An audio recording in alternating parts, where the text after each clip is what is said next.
Greetings. Welcome to the Strange Net. My name is Dojel. I am, have been, and always will be your very own stranger. And today we're doing something different. Why? Because I ran out of content, quite frankly. So, I have been meaning to play this for a while. And for some reason have been putting it off. Until today, that is. There. Well, today we'll be playing the School Elysium. So, without further ado, I think Tinker is my archetype. The Furies that are at home in the mirror. It is their address. Even the clearest water, if deep enough, can drown. There is nothing, only warm primordial blackness. Your conscious ferments in it, no larger than a single grain of malt. You don't have to do anything anymore. Ever. Never, ever. Well, Never, ever, ever, baby. An inordinate amount of time passes. It is utterly void of struggle. No ex-wives are contained within it. what was that about the X something? An awareness creeps up on you. A mass lies hidden in your dead angle, soaking in some lurid acidic source. It's bloated and shameful. A ball of meat surrounding you. This is a terrible line of questioning, and it will only lead to more awareness of the meat thing.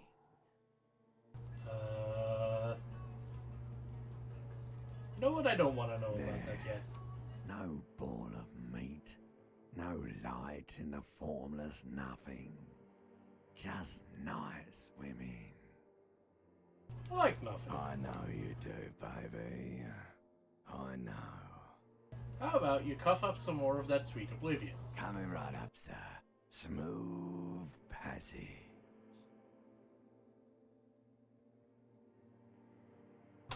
Allons-y, let's go. Alright. Nothing town to fuck all borough.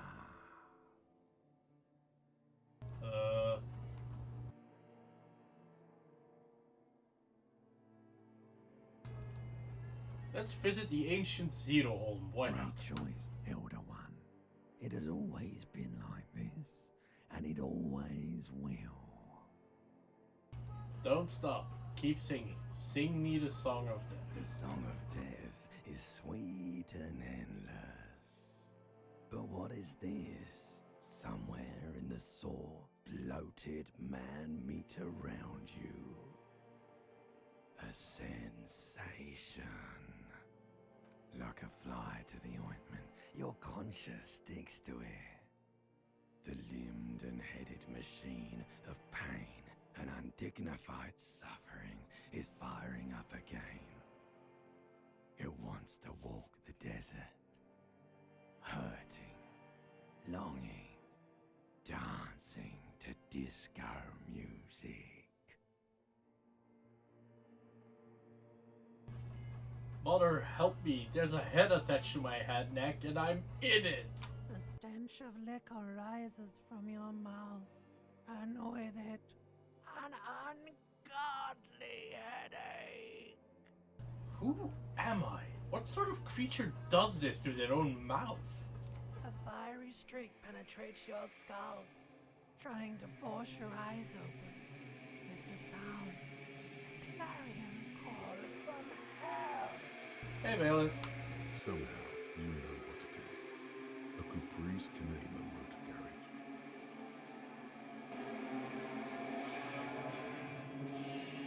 That is the worst noise. Cars shouldn't be making that noise either.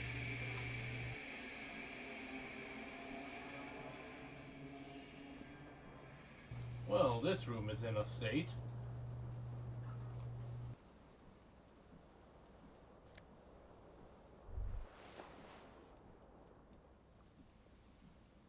hear a jingle. Keys are clinking in the pocket of your flare-cut pants. Well, fish them out. It says whirling in rags on the aluminium key ring. There is a single key on the ring. The number 1 is etched on it. It should open the door. The Whirling in Rags is a hostel cafeteria on the urban coast, frequented by dock workers.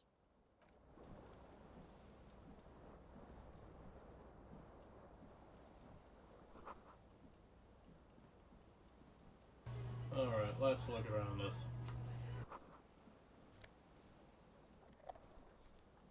An empty cassette case.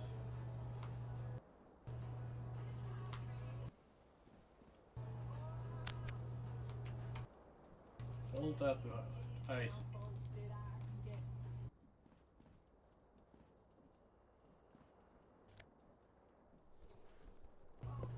Green shoe.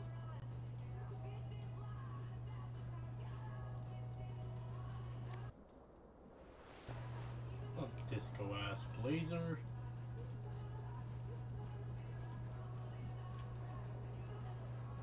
The window stands broken in its frame. Cold wind blows in. That's a The set shards face outward. Whatever broke this window came from the inside. Did I break it with my own hands? Look at my hands. A fine web of scarring covers the back of your right hand, but none of it is recent. What did this then? More likely a projectile than a held object. There are no fragments on the floor from pulling a tool back in after impact. Wait, what am I doing?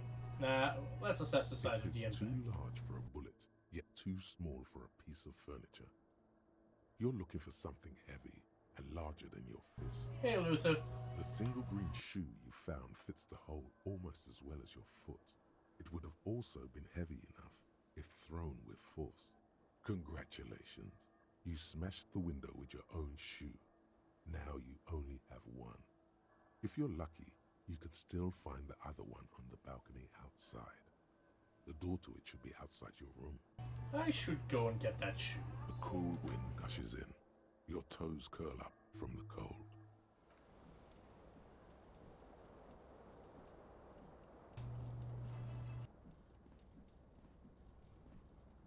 This fan has 2 chain pull switches. One ends in a tiny fan, the other in a light bulb. A truly horrific necktie has somehow attached itself to one of the blades. Pull on The the fan. blades come squeaking to a Indeed, halt. elusive. It should be easier to reach the tie now. You swoop up and catch the tie. Snap! It's released from the blade. What you have in your hand is a truly hideous necktie with 4 or 5 different patterns. The knot reminds you of a noose. I mean, I'm guessing it. Terrible Light. mistake. Turn the lights off immediately. You can practically feel the photons burning a hole in your brain. Oh, The lights are off. I'm sure we want the lights to be on in a second, but so we have that actually reduces our savoir-faire.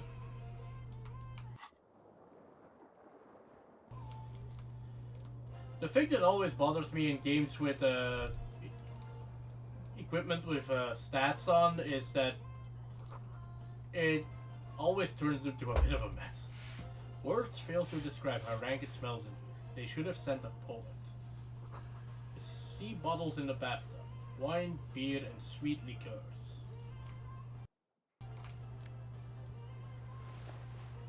White shirt. Faucet that's still on. A door that doesn't open, The and mirror hangs above a bent and broken sink. In a fierce discharge of masculine energy, someone has ripped half the faucet off. jeez. Was this not the same Elo that founds empires and lays waste to cities? Virile, uncaring towards the little things? Probably not, no.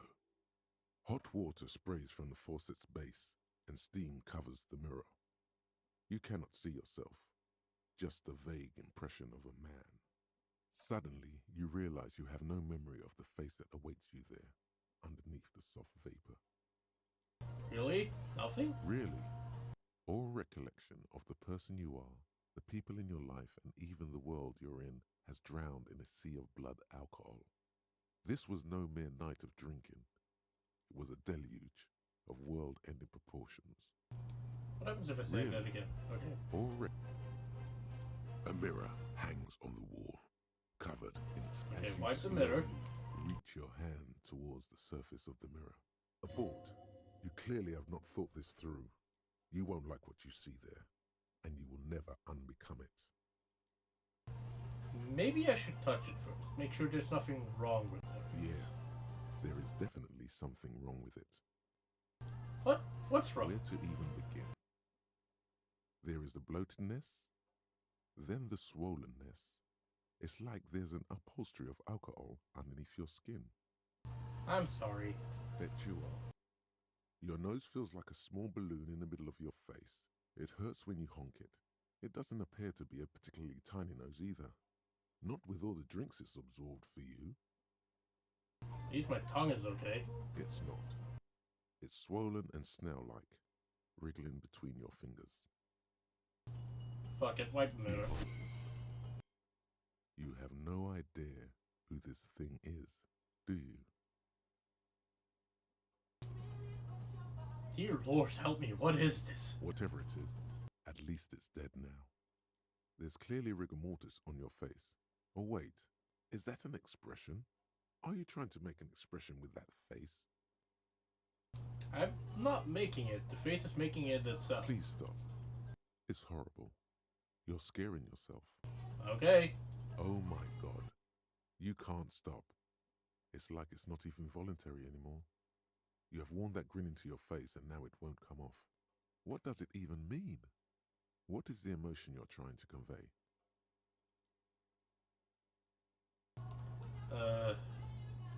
That's superstardom. God, honestly, I think it's an expression of pain. You are correct.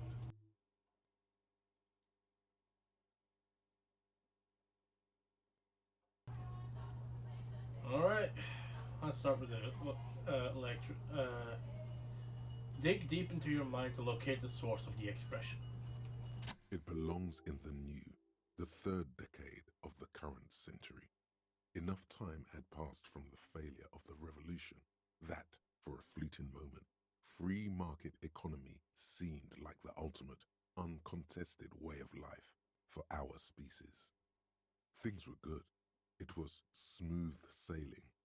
People made gold and champagne-tinted interiors and facades to suit the times, calling this the new style. But more importantly, disco happened. For Revachol, your city, that meant only one thing. Guillaume la Million. If it doesn't rhyme, you're not pronouncing it right. Lol.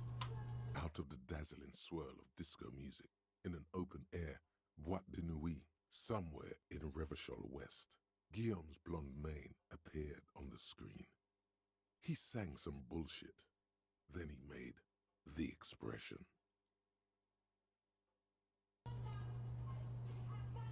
So I adopted it? Why? Everyone loved it.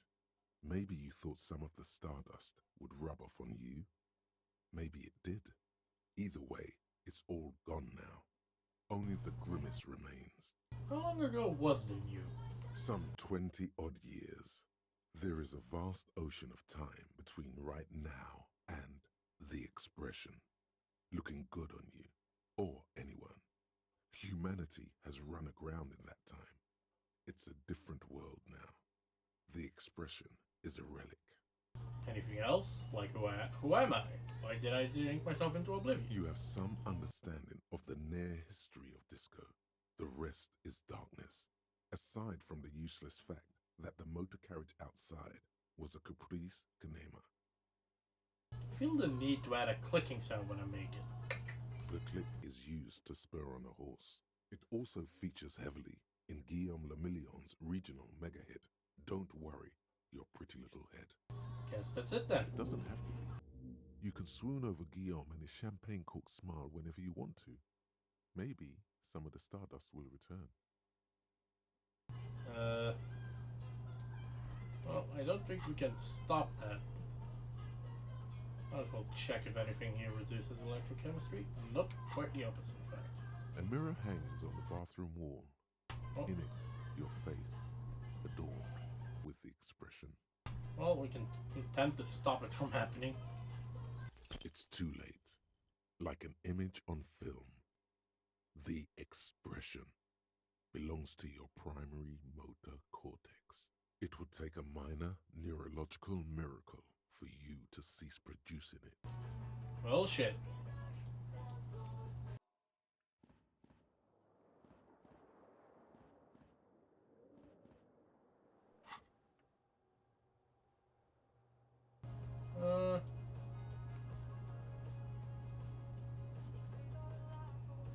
Might as well internalize that.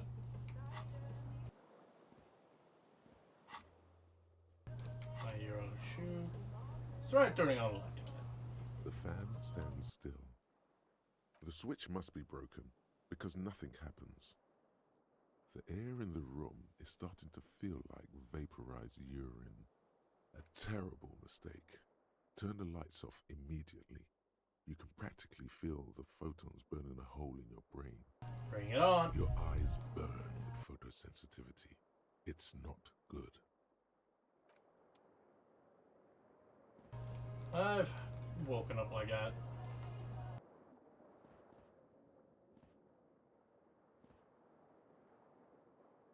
Shut up, Faye.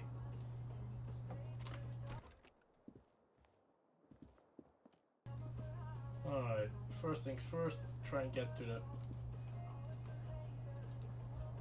balcony.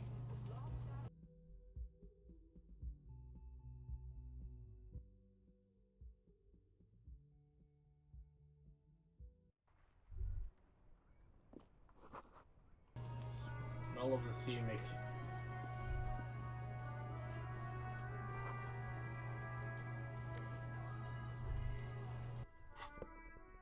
Here are my shoes. Even less subwoofer. There they both are. Two identical shoes, both copiously green and indiscriminately snakeskin, reunited on your feet, like two baby crocodiles. How do they fit? Good, they're balanced, comfy. Feels like the only good thing about you right now, truth be told.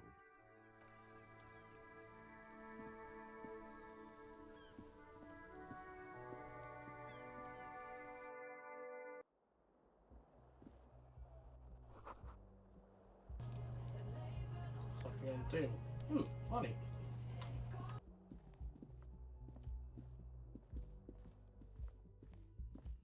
Hello, officer. Hi. The young woman raises a cigarette to her lips. Her eyes are brown and her face is speckled with birthmarks. She can't be more than 28. Weird dude. A silver jumpsuit And falls off her like scale armor, sparkling. This is the sparkle of too many nights out on the city. Officer? Am I military personnel? No. And why did you call me an officer? Because you're a police officer, sir. Are you sure? I am, yes. Unless you've been feeding us a set of very well-rehearsed lies all this time. All this time? You've been here for 3 days. On official police business, no less. And what business is that? Couldn't say. In truth, so far, mostly drinking. Who in their right mind would let me be an officer of the Don't be law? so harsh on yourself. They let almost anyone be a police officer. I should get Of going course. now. Be careful, officer. They don't like the police around here. Something stirs in you as she's about to go. Call it an instinct, a need. The need to ask questions. It's like you've said the words a million times before. She looks back at you, a light glinting off her eyes. What if I don't want to ask questions? You're a cop, Harry. It is unnatural of you not to want to ask questions. Wait, I have some questions before you go. Yes?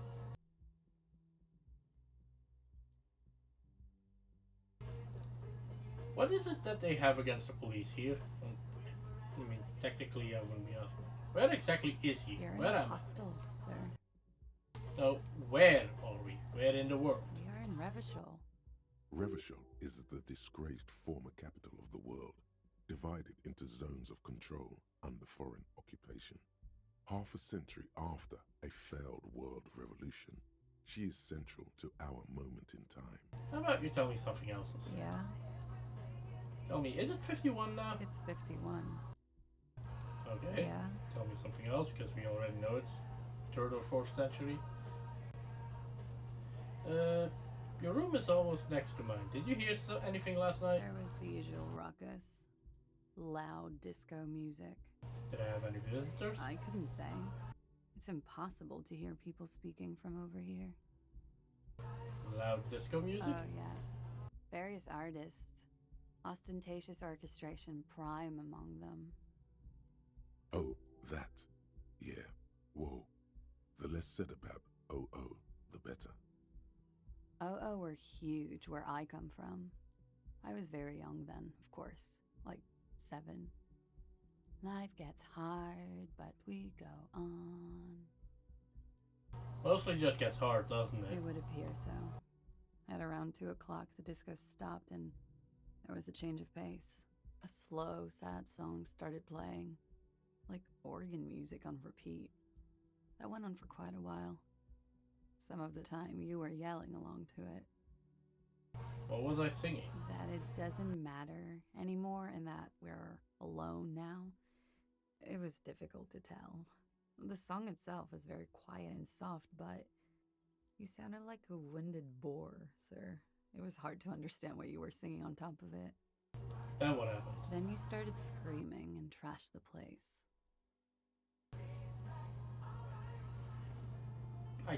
I mean, that's so me. What did I do? A window was smashed. The tape player, probably. The song stopped. And furniture, too. A real destructathon. There was screaming. Then I think you passed out. Please tell me there wasn't anything else. There was. I think you screamed that you didn't want to be this type of animal anymore. I may have misheard, but it was sort of memorable. I went out afterwards. Everything was quiet by then, around 4 or 5. And that was it. So what is it that they have against police The here? dock workers are pretty cocky. They think they're police enough. At least here on the coast. I can't say about the rest of the city. Okay, you can go now. Glad to have been of assistance.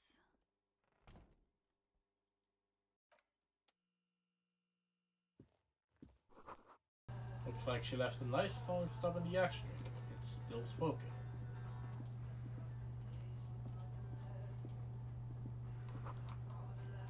This weekend edition of Trompe le Monde.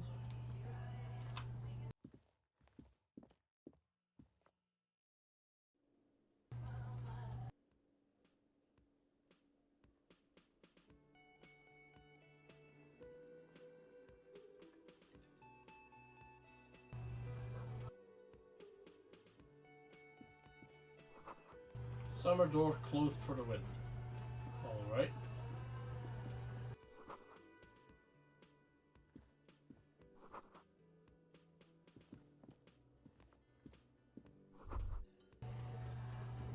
You should totally sing karaoke here, the first chance you get. Your emotions need to be expressed. People need to know your vast, oceanic soul.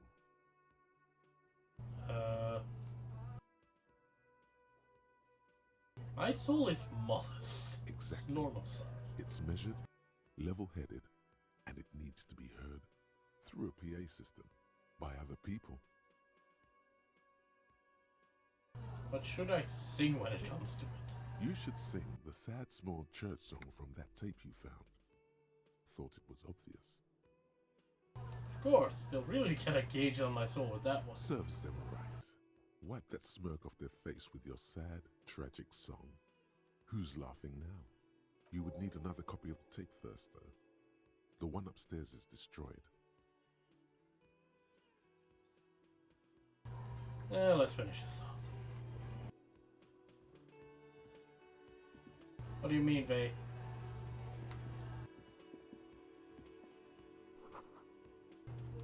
cooler, large bubbles rising to the surface.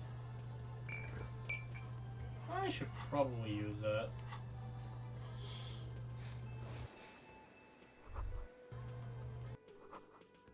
A woman's hand wrote yesterday's menu. Today starts in a man's handwriting.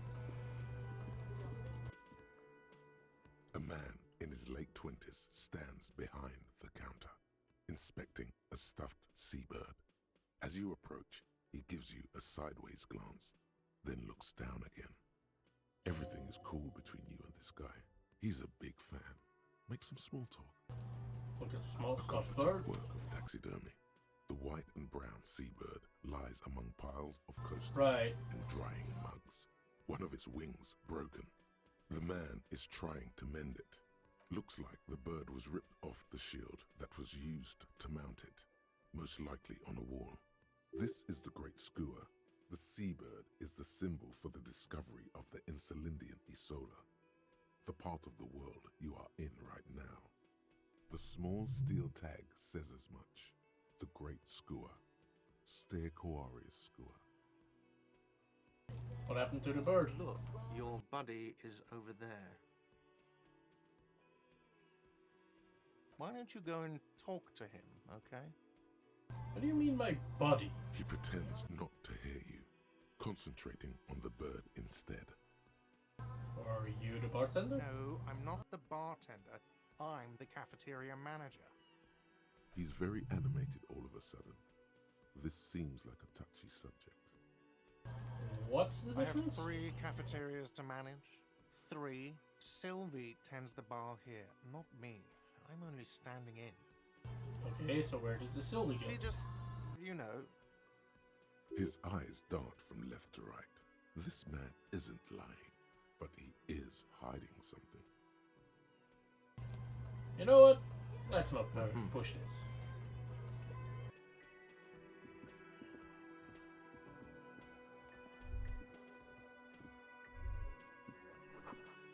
Soft purr of an electric juicer comes from this kitchen, so someone's working in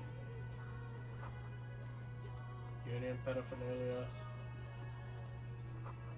This hall reserved for union members. Doors open 1600.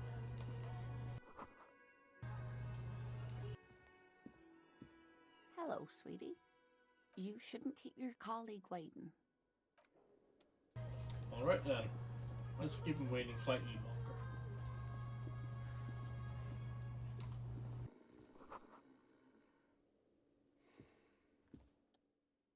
Man is sleeping at the table wearing mud-cracked boots and rolled-down overalls.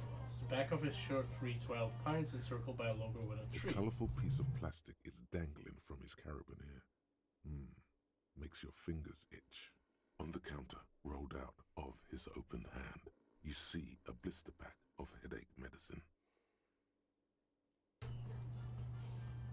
Inspect a piece of plastic on his carabiner. It's a dock worker's ID, doubling as a shift card and a job permit. A young, able-bodied man stares back at you from the photo. Santiago S. John. Pick up the pills. The man does not mind. You probably need them more than he does. How about we don't try to steal from him quite yet?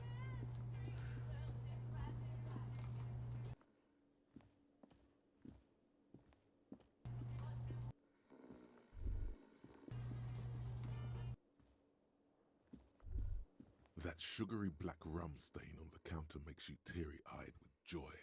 It's almost touching how syrupy and sticky it is. How long have you been up already? An hour? Sweet Lord, a whole hour. And you haven't thought about rum and lemonade in all that time? You've truly extinguished all trace of yourself. Actually, should I be thinking about this? Looks like drinking hasn't turned out too well for me. Maybe you haven't turned out well for your drinking. Have you thought about that? Get a goddamn rum and lemonade to yourself, boy. Or better yet, lick that stain off the counter. Oh, you. What happened, man? You used to be cool. Go get your boring normal person drink then. Get your drink on and your act together.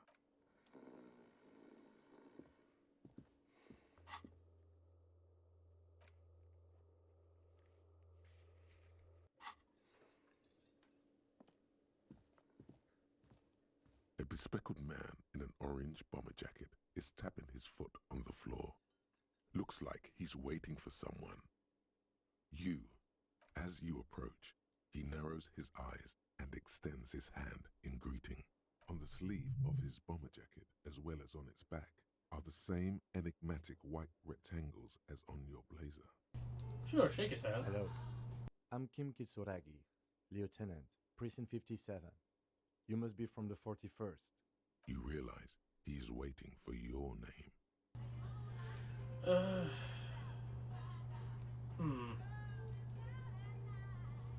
Fucking depend the name. Concentration makes you squint your eyes. Your name should be deep gold and orange, like a forest fire looming on the horizon, but mixed with the stench of liquor rising from your breath. You're 2 steps closer to it, but there are still many to go. It's not yet time. Okay then.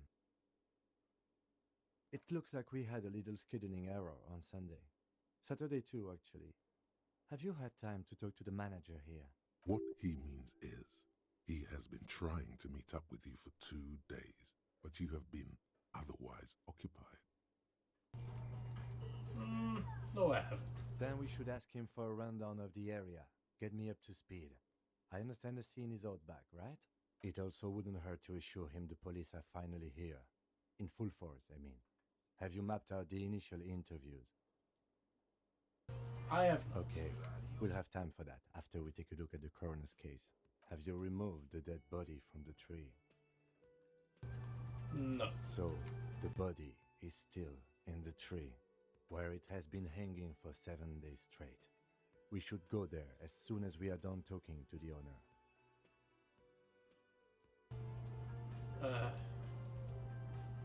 Can't really I can see remember you anything. last night and the night before, and that you are still drunk now. But I have seen officers go through worse. Much worse. If you need something for your headache, there is a general store nearby. But as I said, the dead body should be our #1 concern. Let's get going To then. you, officer. If you're about to embark on an investigation, shouldn't you have a badge? Wait, shouldn't I have a badge or something? You mean you don't have a badge? Wasn't on me when I woke up. Losing your identification card is a serious matter. My vehicle has a shortwave. You can use it to report your badge missing. I advise you to try to locate it as quickly as possible, but getting the body down should still take precedence. Okay. The theme on that pinball machine is a standard royalist theme, used on everything from pinball cabinets to full-flavor cigarettes, What are its hallmarks? clinging to a picture book version of the past century, waiting for the king to come back and cast out all the profiteers and homosexuals. Basically, imagine a yellow plastic crown with a liquor brand emblazoned on it. I'd rather know more about the world of The today. contemporary period stands still. The fated carousel of progress that doomed the royalists is itself winding down. Our time is decelerating into what no one knows.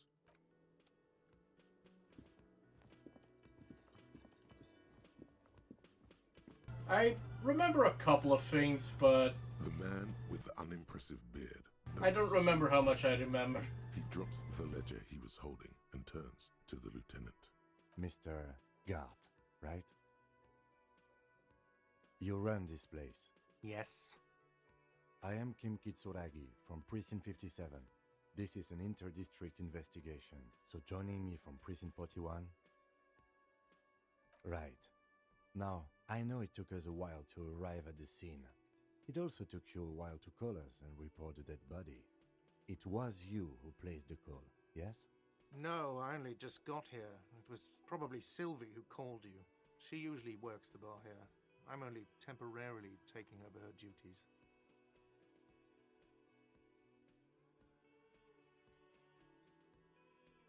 Do you have her number? As a matter of fact, I do. This sounds like something you can use to call this Sylvie later. You said you just got here. From where? Are you a local? Yeah, my bot's not equipped to handle that one, apparently. What, of Martinez? No.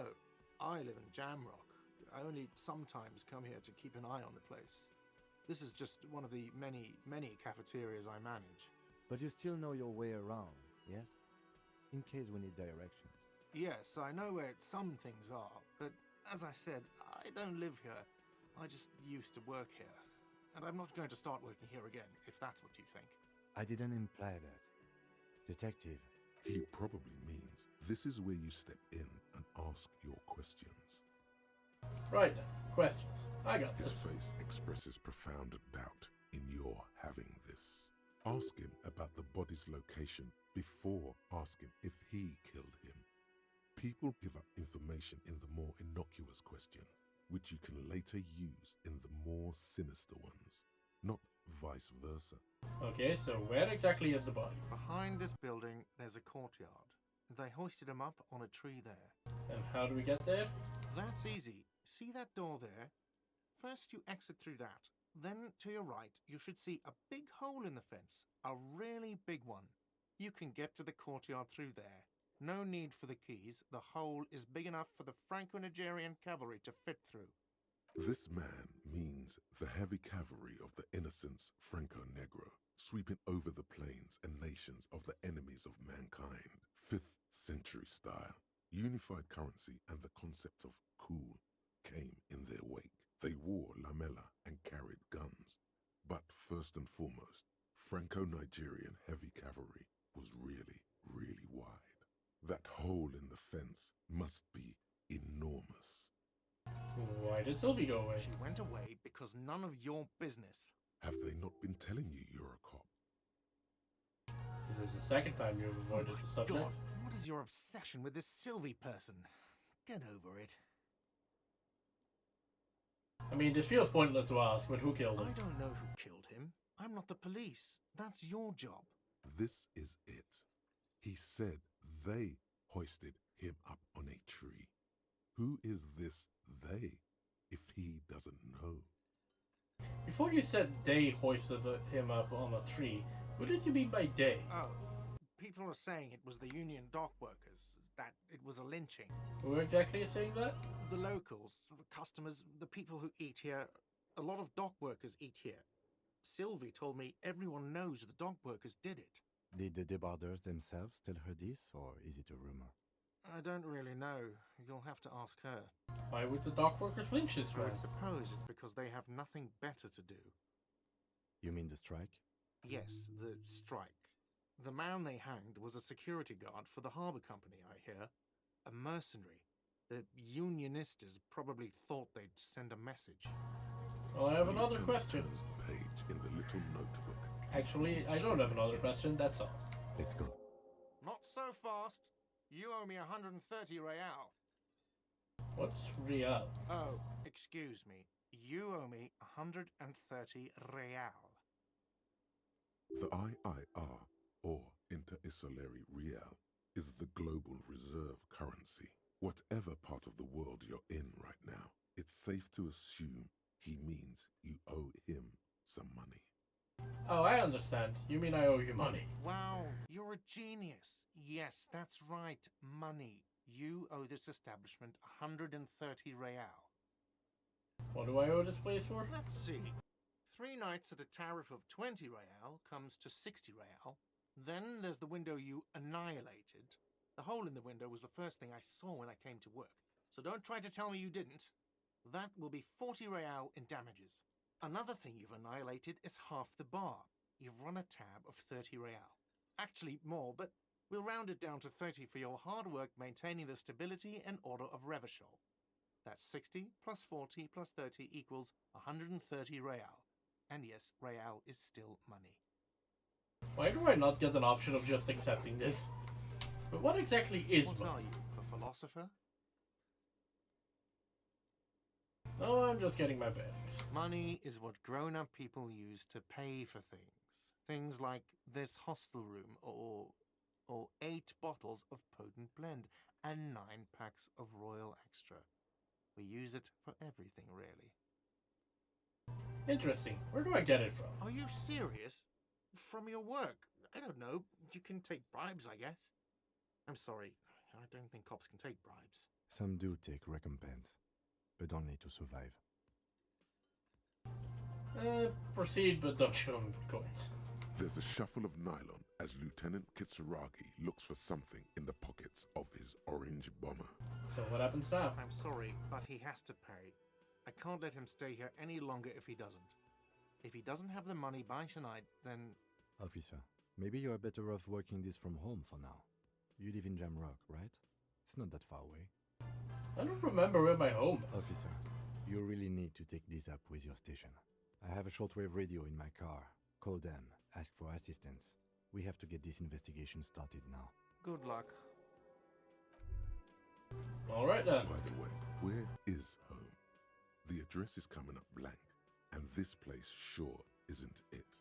I really don't remember. But you've been at this hostel cafeteria for only 3 nights. Where were you before? You had to be somewhere. I don't know. Here? South maybe? You don't really know, do you? I don't. Does this mean I'm homeless? South, maybe. Doesn't sound like somewhere you can stay if you run out of money. Could I trace the way back somehow? To the exact street, the exact number on a You building? can try. Run some addresses in your head when you get the time. Maybe a street or an apartment will appear. Alright.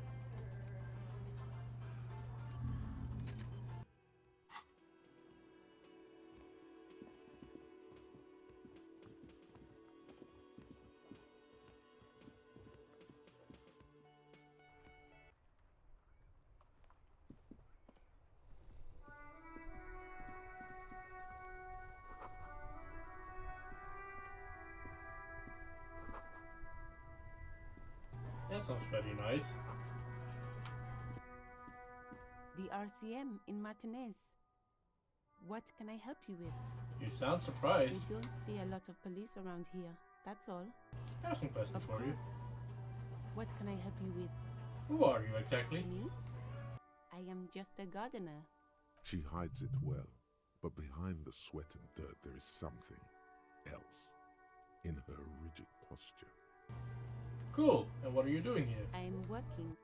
Working on what? I have a greenhouse in the yard there. I've been trying to get some work done. But? Well, as you probably know, there's a corpse hanging from a tree there. It smells pretty bad, so I have to take breaks. Don't worry, miss. We are here to clean it up. You can get to work soon. Thank you. My head is about to explode from all the salts I've had to inhale. Salts? Ammonium salts. Perhaps useful for later. Okay. I have Of to run. course. I won't hold you back. If there's a corpse, then you're going to need those gloves for the autopsy. Maybe later.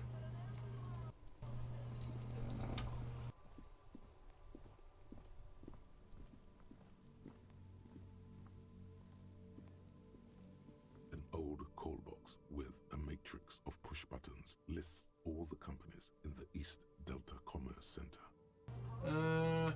Maybe later. That's a lot of things.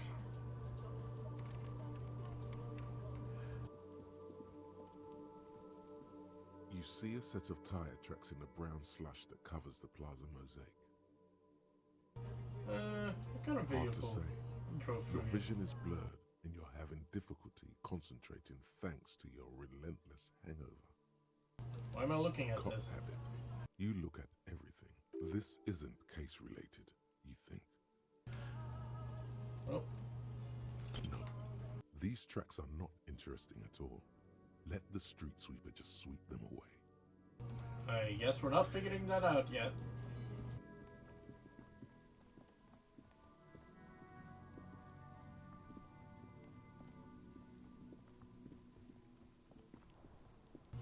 Hi. Kuno's got this.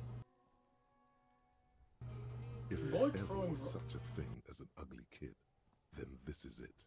He's almost exquisite in his ugliness, like a gremlin. Oh yeah, nappa comfy,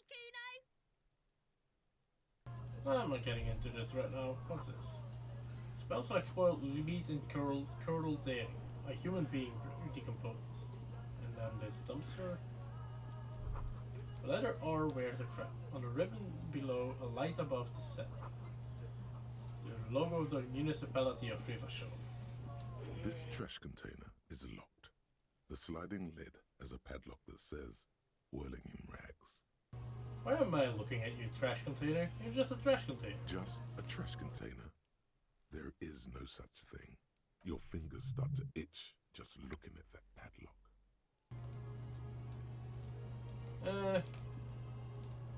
Maybe we can ask him later. Alright, what do you want? Kuno's got this.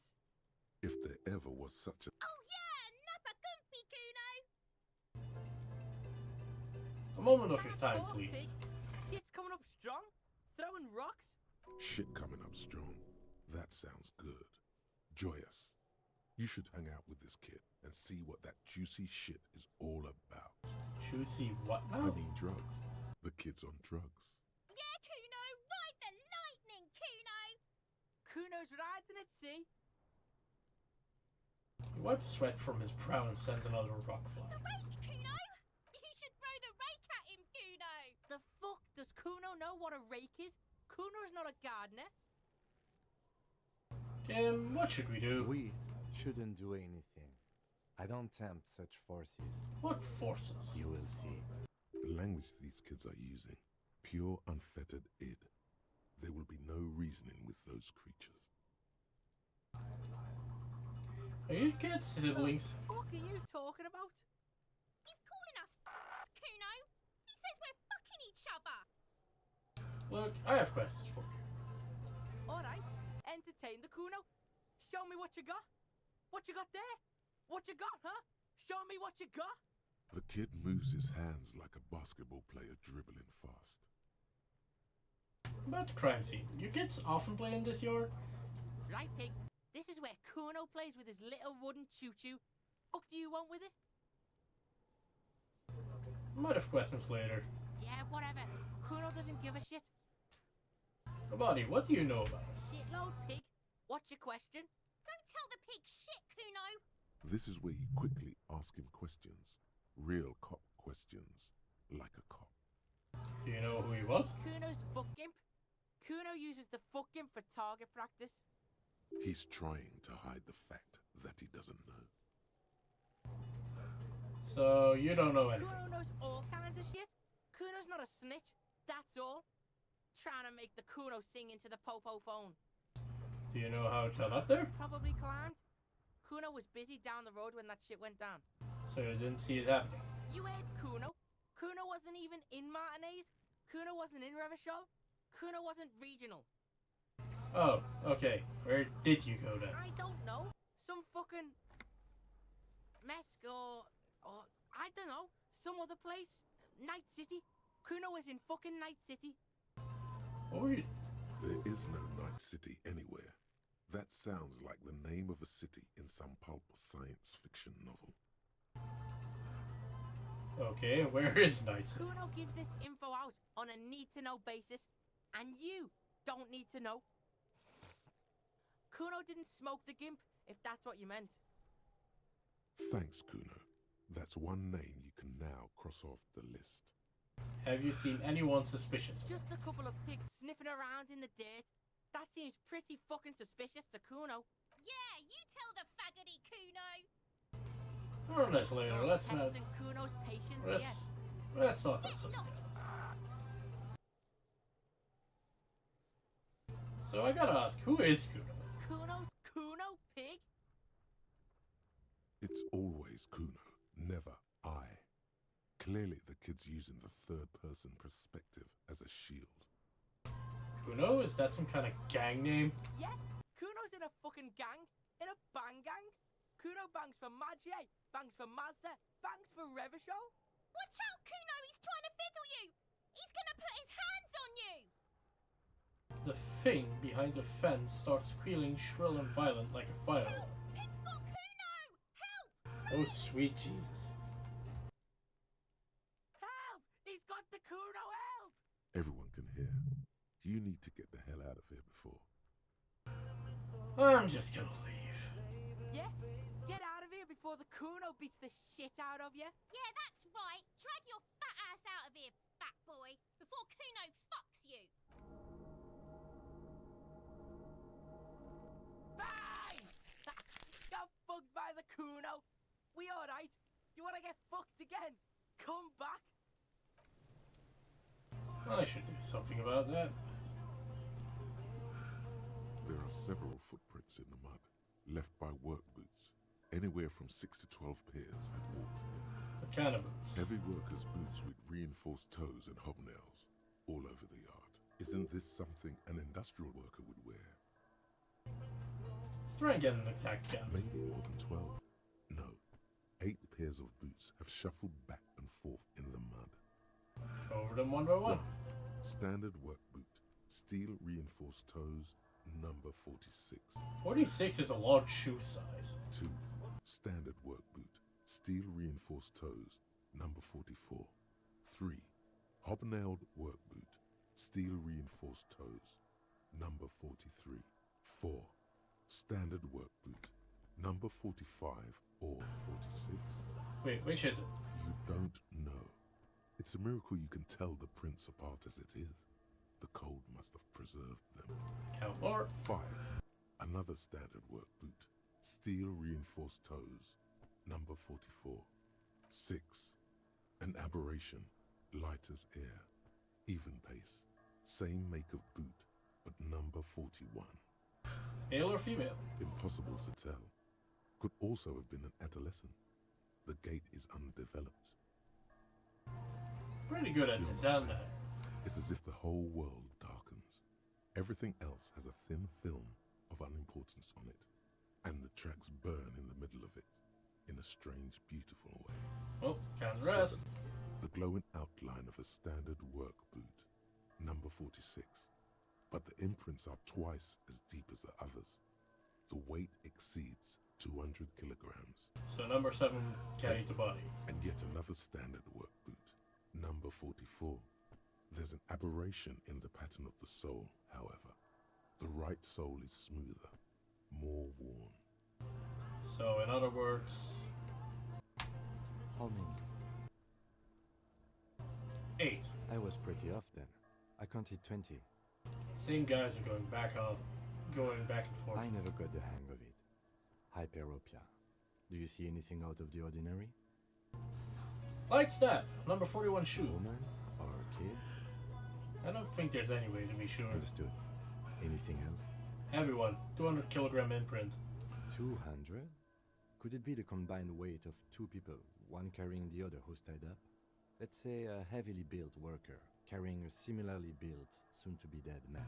Indeed. He might be right. 200 kilograms of living weight is unlikely. One of them was getting him over. Possibly.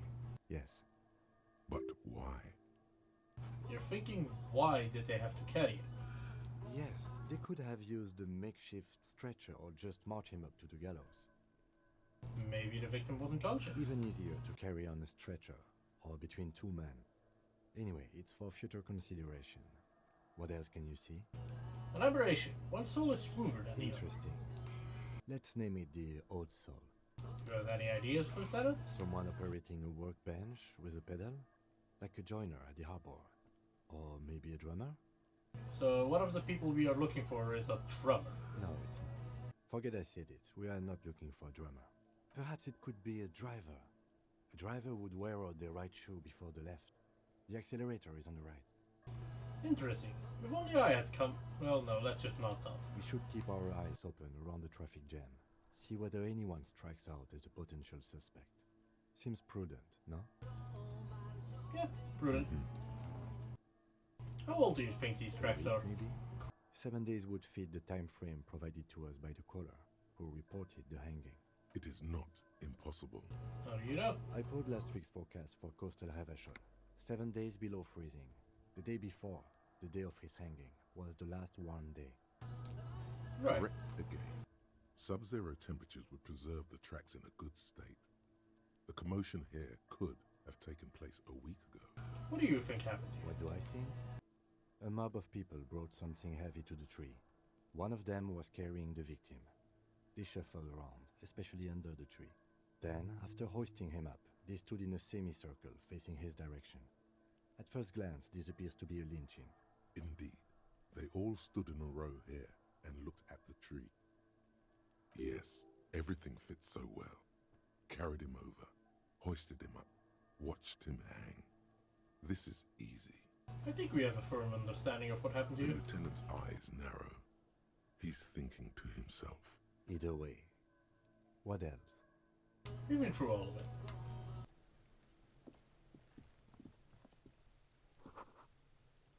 The ladder is rickety but so climbable. The corpse looks at you with bulging white eyes. The face around them does not look human. It's swollen and ready to burst. His lips are fish-like and his tongue like a ball gag in his mouth. You seem to be holding your breath. Well, look A down. cargo belt twists his neck at an unnatural angle. The body below appears stiff. It's letting out an ungodly rot. The smell seeps in even through your clenched nostrils. God, what is that? Why is it so bad? Active decay. It's okay to throw up, officer. No one is judging. He's about to blow! Cop's gonna blow, Kuno! How about we don't try the limits of ours. Cool, some magnesium. I need that. Winch mechanism. An inconspicuous pile of the roofing material, Eternite. What is this? It's nothing. Someone just left some roofing material slanted against an old shack. Glad you asked. When junior researcher Olari Tal invented Eternite in the Vartna Polytechnic Institute some 30-odd years ago, he thought it would last forever. Hence the name, Eternite. Sadly, the only lasting thing turned out to be the material's highly carcinogenic effect. Oh, so it's asbestos. Why am I looking at this pile of the roofing material? Because there's a secret door hidden behind the panels of Eternite. That's why they're too orderly. Well, There it is. well the panels You are see a shabby little door.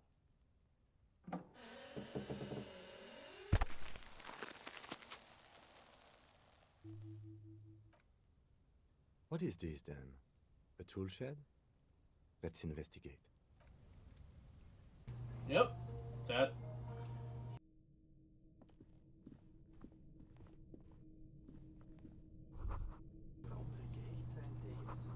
A magnesium supplement you rub on your chest to live a happier magnesium-rich life.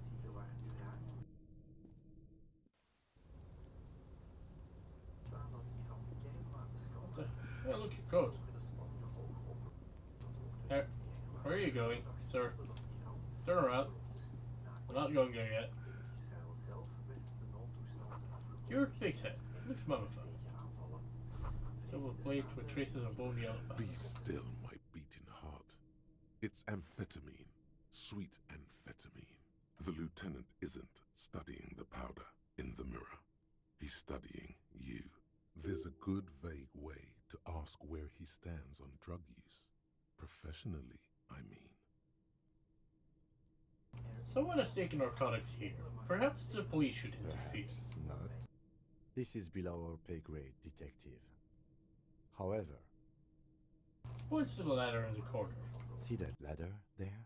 It's probably another way into the industrial harbor, no? A secret path the local kids use. Alright. Get out of the way or get fucked up. Well, this is almost certainly Kuno's shack. Ooh, money.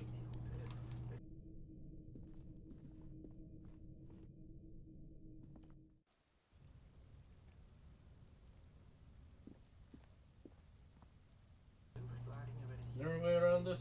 Guess not.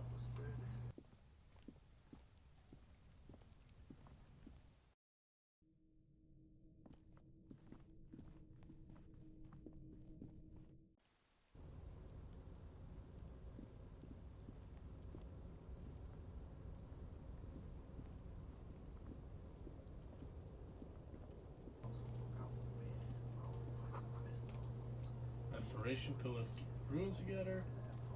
And there's a bucket. What's in the bucket? A postcard.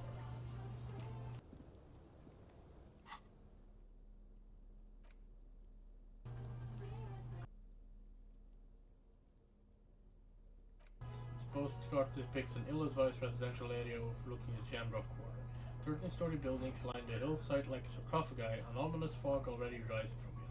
These are the last boom years. In 39, the project fails catastrophically, leaving behind an opiate and hepatitis B infested slum. I see. And the doorway is going to collapse. Lovely.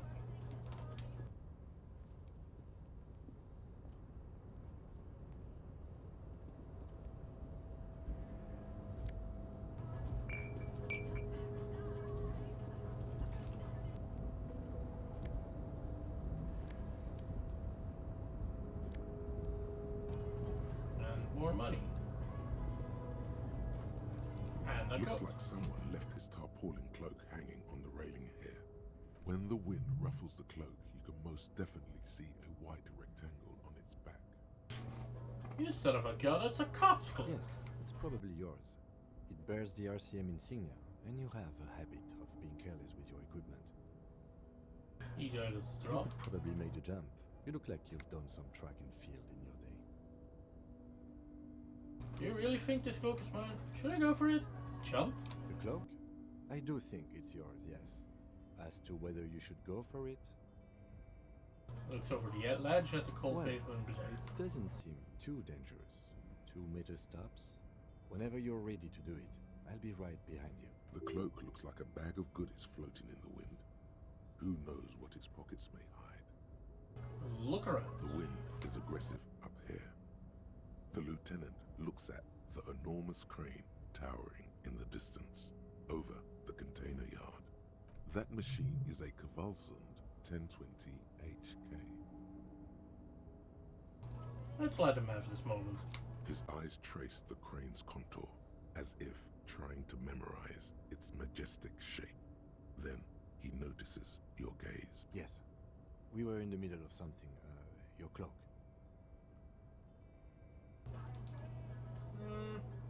Not right now. Because, I have 2 negative points of savoir-faire that I need to take off first.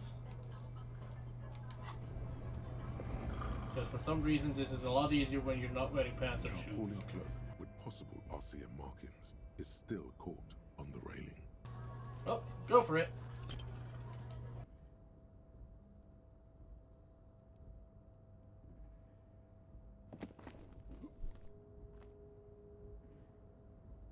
Nope, no. That's still too high. What were you thinking? You're not a gymnast. You're a boxer. And you've climbed way too high up here. Well, shit. You could have died there. Shit. I'm failing you. This wasn't part of our deal. Hey! What happened? I'm alright, Kim. I just can't do it I right now. understand. We can always come back when you are feeling better. It's just a cloak after all. Yeah, not right now.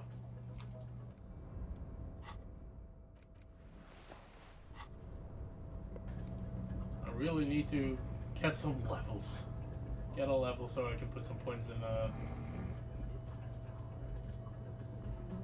Volation.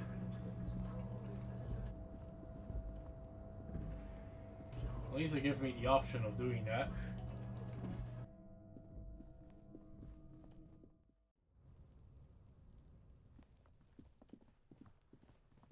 Alright. You kids are annoying.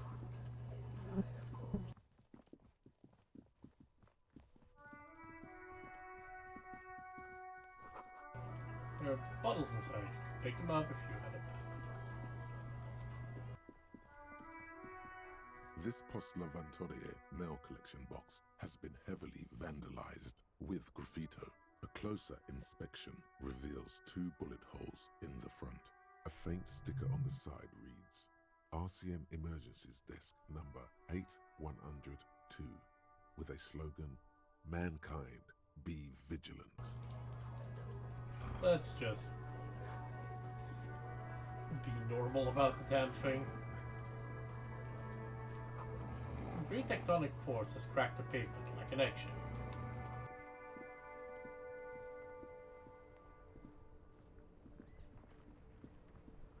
Before you stands a motor carriage. The bodywork is covered in blue and white livery, bearing the number 57. Vapor emanates from the large engine on the back of the vehicle. It hasn't had time to cool off yet. This must be the infernal machine that tore you from oblivion. The Caprice Kinema motor carriage. I mean, I don't really like tinkering with the build when I have no idea what the build requires.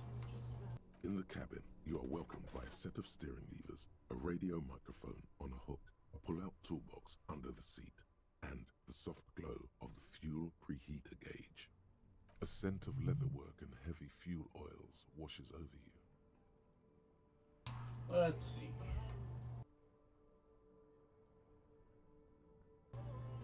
Pull out the A metallic drawer slides out toolbox. under the seat and clicks into place. The tools inside are neatly organized. Take what you need, officer. It's going to be a long case. I'm not protective of my tools, like some men are. Take your It's flashlight. robust, weatherproof, and well-made. Police issue blue lets you see things in the dark you would otherwise miss. The chain The cutters. handles are long and sleek.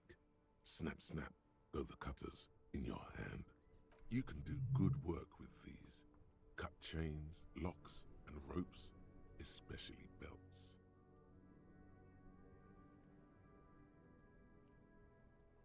What do you mean, Valen? And a The pry bar. pry bar feels nice and cold in your hand, heavier than you'd think. Useful for opening all sorts of doors and lids. Oh, The pull-out toolbox slides back into its nest. Preheater gauge casts a warm glow on the steering levers and the radio on its hook. pick up the frequency radio. tableau lights up, and the green button labeled Prime Line glows like a feline eye. And then you hear something. The soft purr of electrical kittens. Radio waves cast far and wide over the metropolis. A woman's voice greets you through the static. I mean, I don't always engage with it. This is Precinct 57. Hello, Lieutenant. How may I assist you? Hello, Alice. Please assist our colleague from the 41st precinct here. I'm putting him on. Operating the radio is easy. Just be confident. You've probably done it 1,000 times. Hi, Alice. This is the officer from the 41st Precinct speaking. Nice to meet you. This is Officer Alice Demetri, Precinct 57. How may I assist you? Under the green Prime Line, a yellow saved button catches your eye. You wonder what the lieutenant's default radio station is. I mean, maybe my identification is just in the code, so we don't have to call home. Don't feel like calling Sylvia yet, so 57, I'm just over and out. In the not cabin, gonna do you that see yet. a set of steering levers, a radio. And leave the vehicle alone.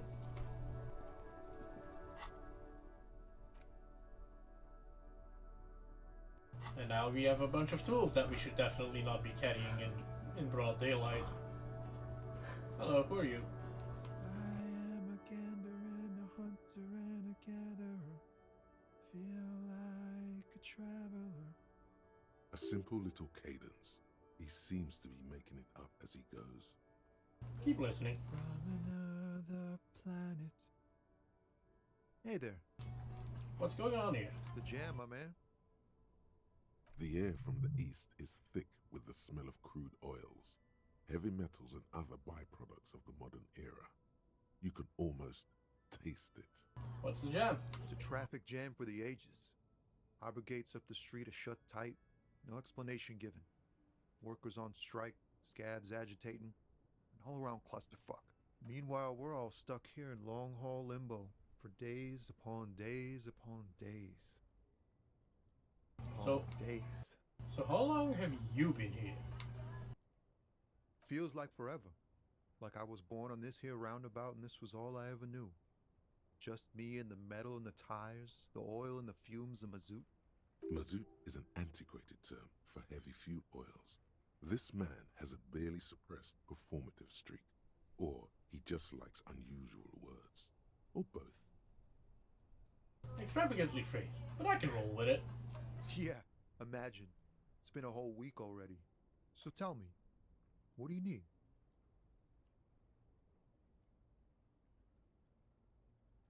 Know anything about the dead man? The one hanging behind the hostel there? He ain't one of us drivers. I know that. All accounted for. Otherwise, I haven't really asked about that. Been wasting time right here. Keep him busy. It's easy to see he's telling the truth. He's kept his nose out of the dark stuff.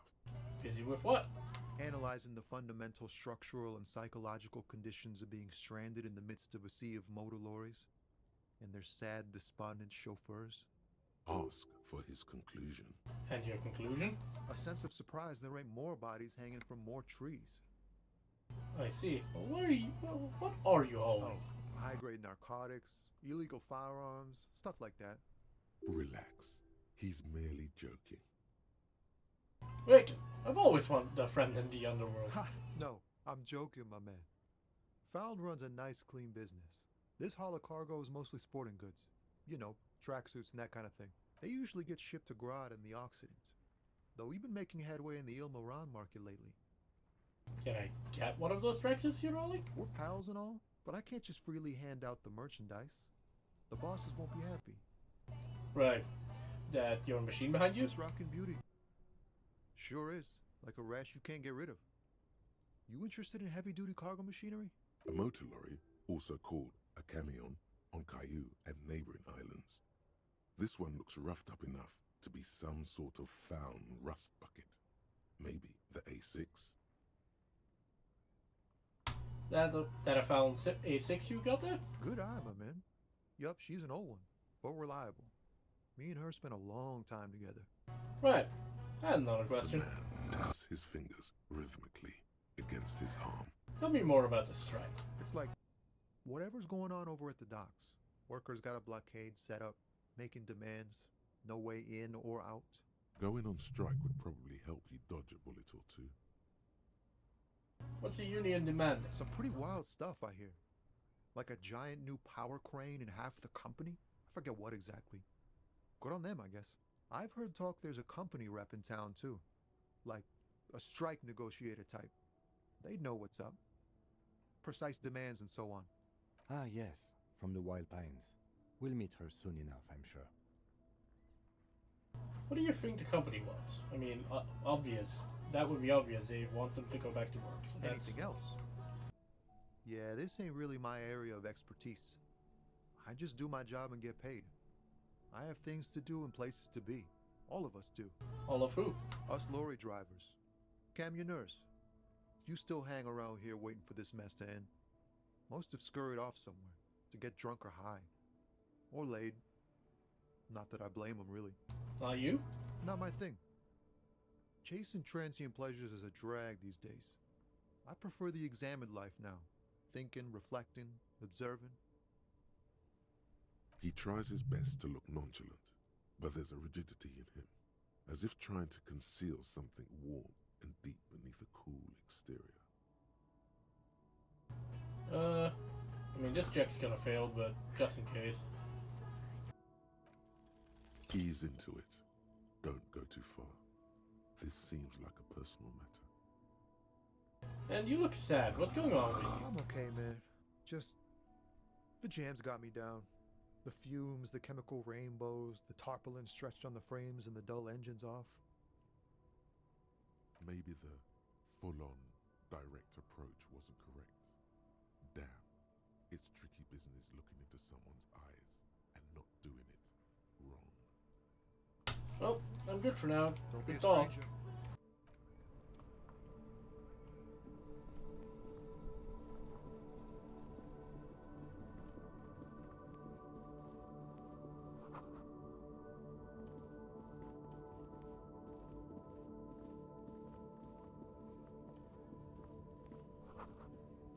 Glossy magazine, most able-bodied man. Most popular music bag. Welcome to Rivachol.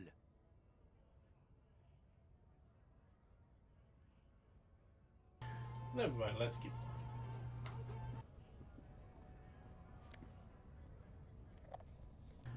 Magnesium, that's good. Frette.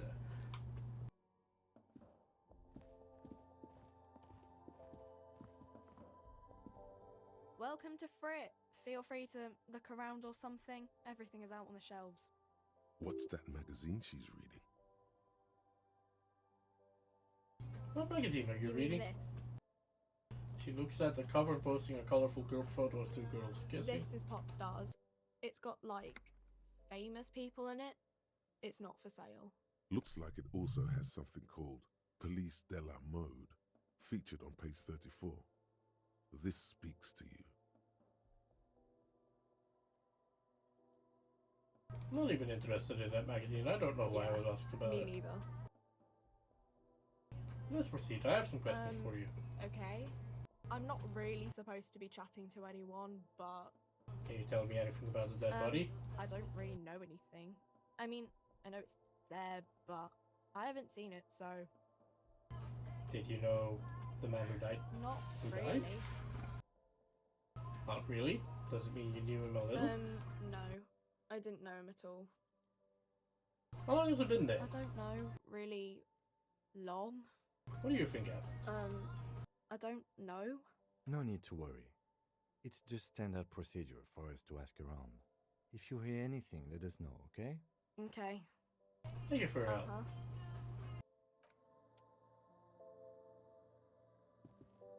You see several packaged raincoats fill a low shelf beneath a display of croissants and juice bottles. The raincoats are transparent, except for the big Fritta slogan on the back. The packages are small, discreet, sloppily stacked, making them easier to take unnoticed. No need to worry about knocking over a display. I mean, we're not stealing them. I like calling pop songs, plays over the radio.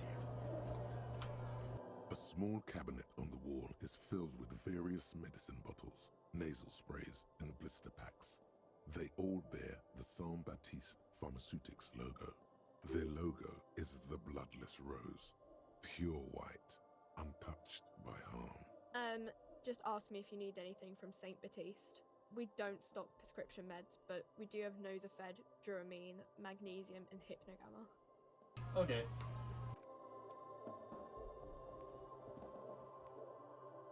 A colorful display of cigarettes and alcohol bottles line the shop wall, inviting you closer. The bottles wink at you in the light. The smokes too glitter in their wrapping. It's like looking into a kind of heaven. Your knees are weak. There, in that dark green glass, all in vain. The great flowing river of warmth, wine, alcohol, beer, alcohol, love, alcohol. This is not a good place for recovering at. Guess not, no. I'm obliged to inform you that both alcohol and cigarettes damage your health, but I guess you already know that. Yeah. How about... The tear machine stands in the corner. A sign says, 1 bottle equals 10 cents. What is this machine? Oh, that's the tear machine. Yes, but what is it? It's a machine for tear. You know, you find tear outside, like bottles or whatever, and put it in the machine, then it gives you money. I see. And how do I pick up tar for the tar You machine? need a bag, I guess. We used to have some, but we gave them all out, so feel free to use it if you find a bag, though. I'm sure there are some out there, somewhere.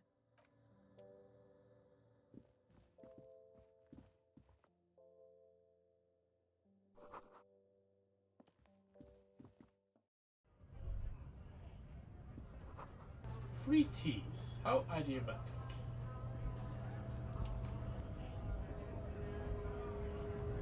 Hi. Bastards! We have a right to work! What's going on here? Hold up and stay frosty, everyone.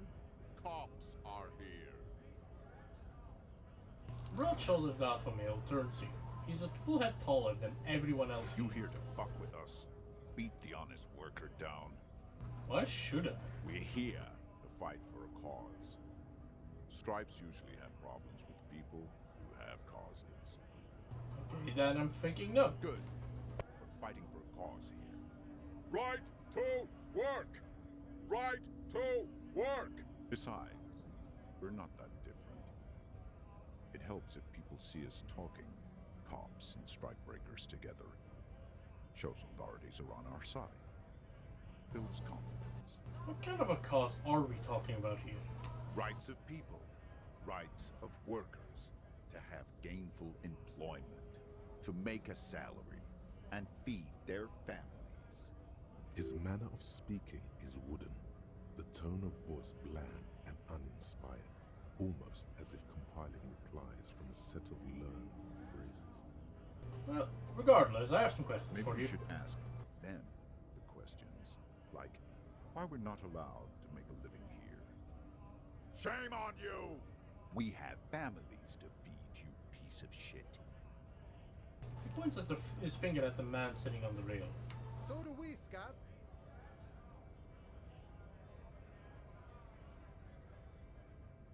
Who are all these strikebreakers?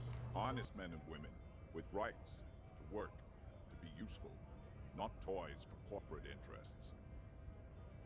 The man runs a hand through his steadily graying military We hair. came here to help the harbor run smoothly in time of crisis. If union fucks don't want work, they ought to let in those who do want work. I have a question. Why do all these men follow your leadership? You think they follow because I'm big and loud? No. They follow the rules of the market, the rules of the economy, because they were given a job to do! What exactly is your goal here? We were promised work. We'd be in there, working, if the bastards hadn't shut the gates. Okay, I want to discuss something else. The physically impressive man tower has turned his attention back to the gates. He ignores your presence. Well, I'm just going to leave now.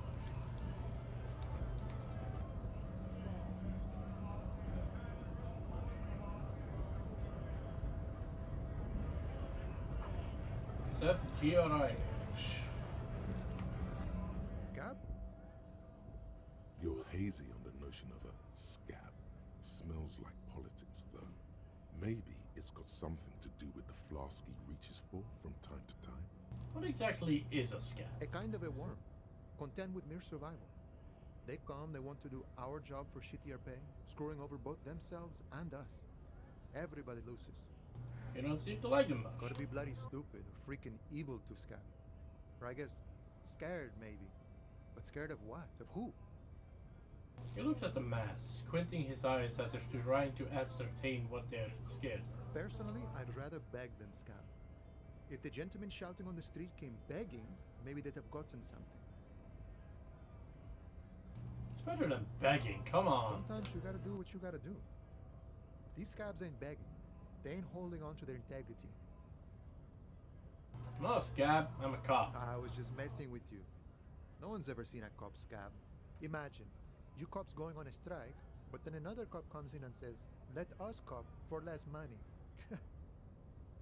Speaking of, what brings the RCM here? To the Wild North? Come to see the strife?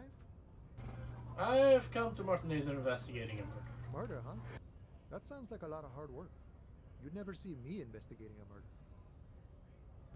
Maybe you want to help me solve it by telling me who did it. Of course, Policia. It wasn't me. You can rule me out.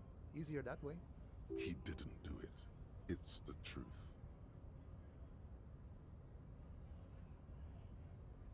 What's the strike about anyways? You know, serious business.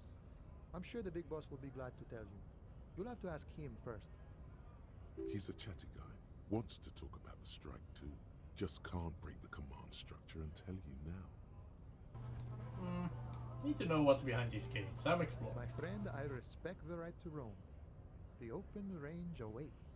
Does this mean you can let me through the gate? I don't operate in that capacity. I'm not a granter of passage. The passage grants itself. If it's all so simple, why don't the strikebreakers just go up the stairs? That simple? I just walk in? Aye. Walk right past Measurehead and go in. Past Measurehead? Yeah, the 2.5-meter tall Semini supremacist there. Walk right past him. Right. Then press the button to unlock the door. Uh-huh. Then go past him again. Okay. And you enter the arbor through the office. Está. So you're saying it's actually quite difficult. Don't worry, I'm sure it's not completely impossible.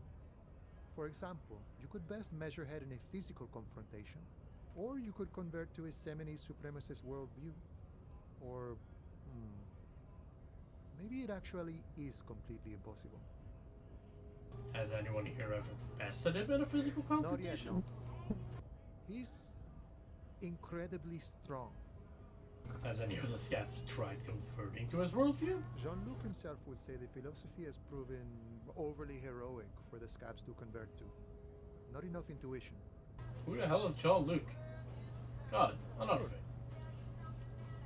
Nice one. Gotta get him.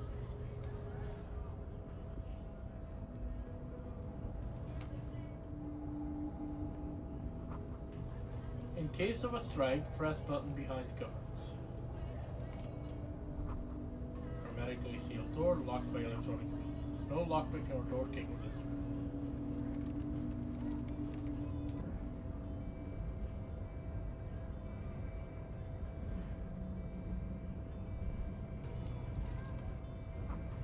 Reader Revachol in with us.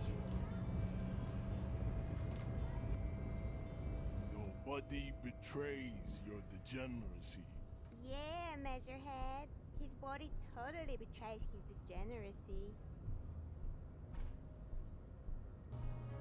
My body is unimportant. I'm with the police and we need to get into the heart. That is precisely the negligence that has led you to succumb to Al Ghul.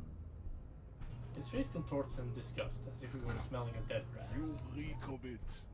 An invisible sword of Al Ghul emerges from your throat. You cannot see it, but others can. It is making the woman in my company sick. Wait, Al Ghul?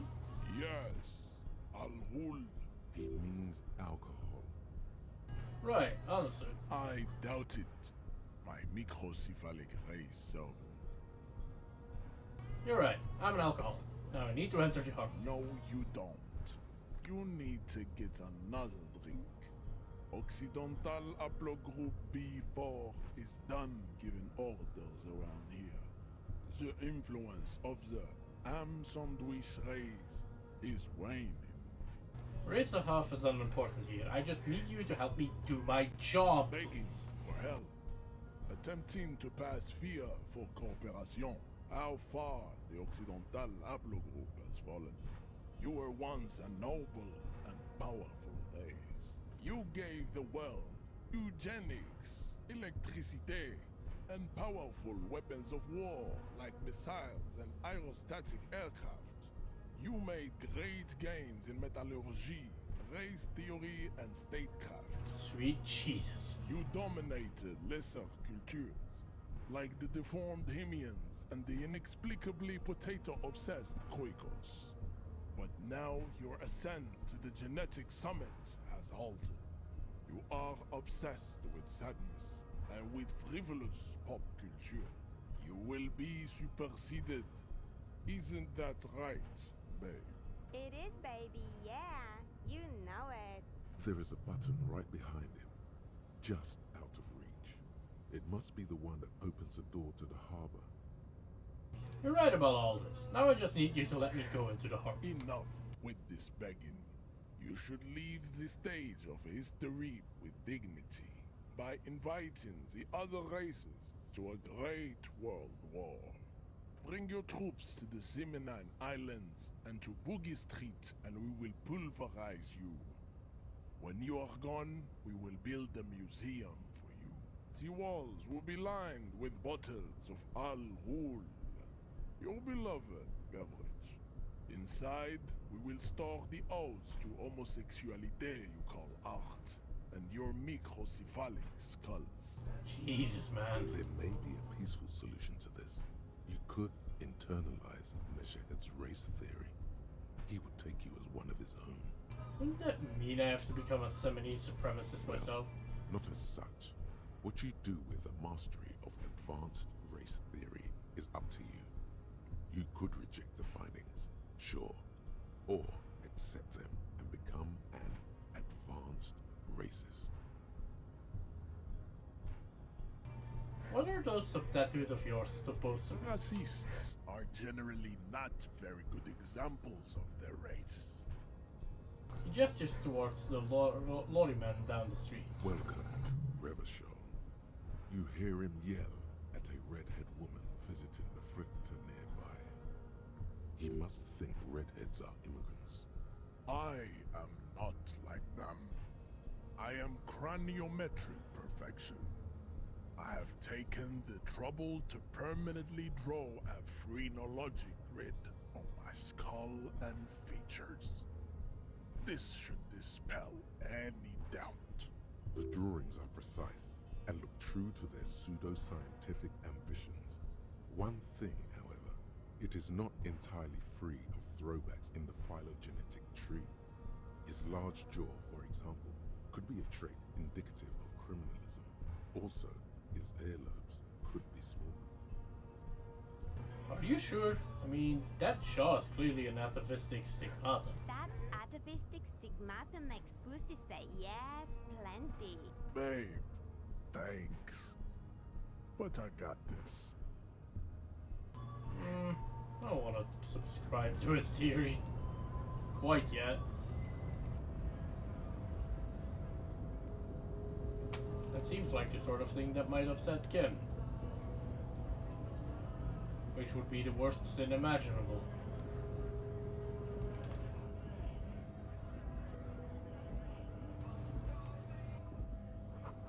We can always lie to him later.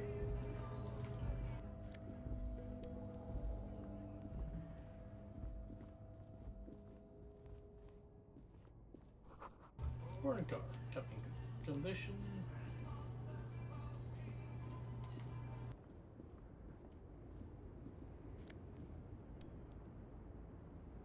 Hi. The small, wrinkled woman does not greet you. She nods along to something on her radio.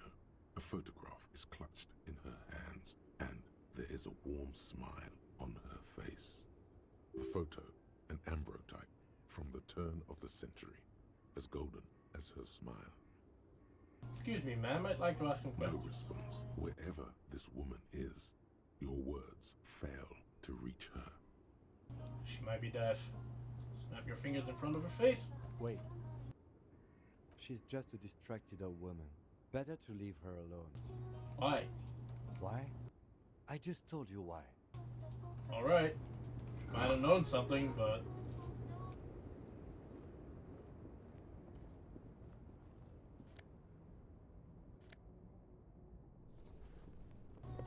A white tank.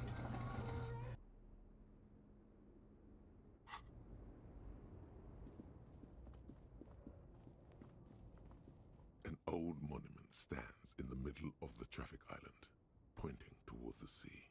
It looks as if it's been reassembled piece by piece, secured and mounted in the air with the aid of numerous ropes and rods. Who is this? A silver plaque on the statue's pedestal reads, "I am Philip III, the Squanderer, the greatest of the Philippian kings of Revachol, son of Philip II, the opulent, father of Philip IV, the insane." These aren't positive epithets. As you look up, you notice something about the statue. There are some odd indentations on the king's chest piece. What indentations? What do I see? Something with great kinetic energy seems to have impacted the cuirass, around where the heart is. A bullet? Someone shot him in the heart. Interesting. Lieutenant, has someone shot the king? Okay, I can see it, but I take your word for it. What do you think? Well, Martinez is riddled with bullet holes. This place saw a lot of action during the revolution. But the statue is recently renovated, so maybe a joke? Target practice or a political statement? Political. It's a king, and he's shot. Why not? What this shows us is guns aren't too uncommon here, and people still shoot them, sometimes at kings. The king stands high above you, surveying the bay, mute and indifferent to your sightings. What did this king do? Even by the standards of the Philippian kings, old sumptuous Philip was known for his profligacy. In what way? Well, he blew through the whole national treasury, starting the decline of one of the penultimate century's greatest superpowers, the suzerain of Revachol. His own maladministration foreshadowed the fall of the monarchy. During the anti-centennial revolution, an end to his family line and the monarchy on the Insulindian Isola. How did he manage to blow through the entire national Stories treasure? have his bedroom converted into a treasure chamber, where he stored unfathomable wealth. Krugerrands, bars of gold, ornate weaponry, armor, and various chalices. He called it the Sol Auron. It was obscene. There were whispers he slept on a huge pile of gold-dipped feathers, like some obese dragon, instead of a bed, like a normal person. Wait, really? There's no way that's But true. wait, you haven't even heard about his fabled cocaine addiction. What now? You see, old Philippe wasn't just good at squandering the national treasury on gold and ceremonial weaponry, he was also a prodigious snorter of nose candy. So he was addicted to nose candy. A bloated druggie? That's what the revolutionaries said 150 years later. Right before they emptied out the royal mausoleum and dumped His Majesty's mortal remains in the Insulindian Bay. That is a lot to process. His Majesty's courtiers said it helped him connect with the higher realms. So what is this nose candy? Cocaine. Okay, where is he Beneath the buddying cold now? waters of the Insulindian Bay, thrown there by the revolutionaries after they cleaned out the royal mausoleum. And what happened to the The statue? original was blown apart by communards, then further damaged during the landing of the coalition's airships during the turn-of-the-century revolution, when Martinez was leveled. Most historians think the coalition's hasty landing may have ultimately saved the statue. If the communards had more time, they would have reduced it up to even finer pieces. To restore the money. Some years ago, a group of liberal, artistically inclined individuals, designers mostly, thought it would be ironic to restore the statue of the most wasteful ruler of Revachol in the poorest part of the city. The statue is supposed to capture the moment it was blown apart, like an instant frozen in time, a rare butterfly trapped in amber, floating on a sea of shit. That's brilliant. That's so funny and nihilistic. People in Martinez tend to disagree, as do many prominent art critics and thought leaders with more nuanced social awareness than the young ironists. Those critics might have it wrong, though. There's more to it than just ironism, but you can't say what precisely. Perhaps this art mystery will be solved at a later time. Philip III, the Squanderer, however, with his bronze face up in the air, doesn't seem concerned about what the hoi polloi think of him in death. Not that he ever did in life either. Alright.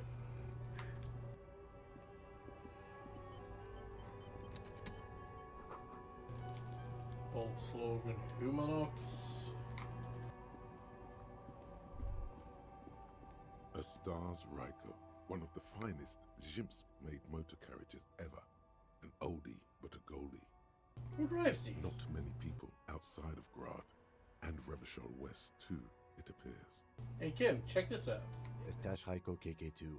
That's a classic model. Never thought I'd see another one repainted after what happened last time. What happened last time, Kim? An old case for my precinct. A couple of Jim's migrants saw Estache Raiko stopped in the street, painted just like this, muddy brown.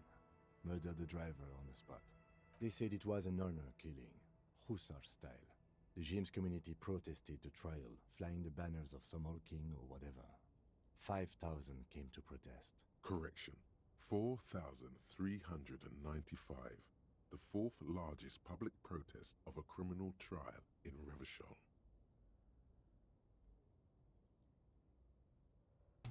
Who are the James community? People we are paid to protect. Let's leave it at that. Okay, what did they sentence the killers 4 to? years for murder in reunion. The perps were remorseful. Their sorry knocked 8 years off the sentence. That's the system. The prisons in the greater Revachol Industrial Harbor are already full. Prisoners are expensive to maintain. The longer the sentence, the larger the cost. Interesting. Alright, got it.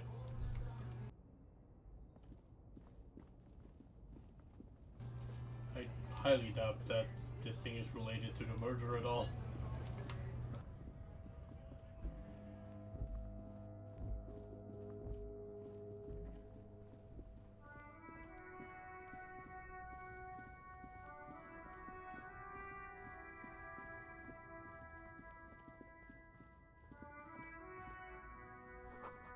Classic rat macaroni stamped with premeditated. Yay. There are clothes inside. Cheap second-hand clothes, smelling of strangers' body odors. Don't be shy. These are premium class clothes. Good quality fabrics, best retro design. Save the economy with your style, officer. Save the economy? That sounds off. Save the economy? What are you talking about? Haven't you heard, officer? We've got to be economically conscious. Recycle your cash, keep it in circulation. Don't buy new things. Buy eco. This doesn't make any sense. Why exactly does the economy need saving? Look around, officer. You see all these premium goods just sitting there, not getting bought? We've got to keep the flow of goods moving. Is this really the economy we want to leave to our children?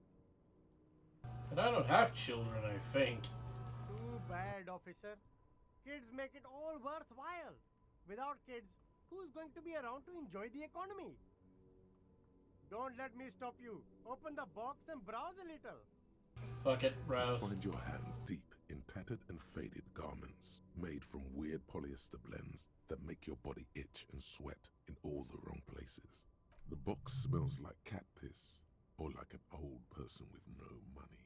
Economical, but also trendy. Look firsthand, buy secondhand.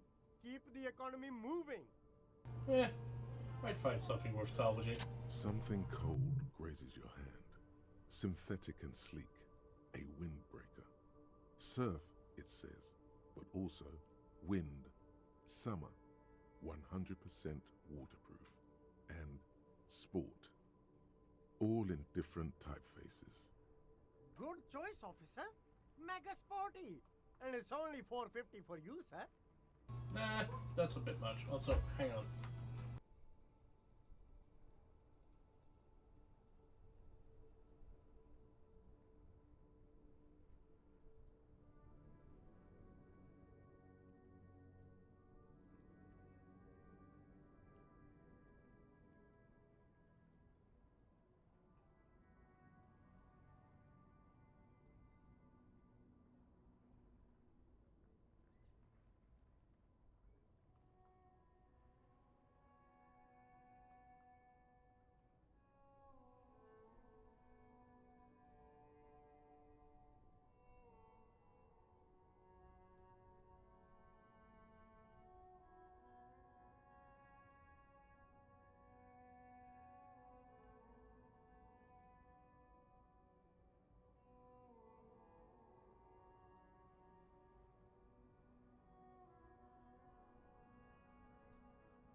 Sorry about that.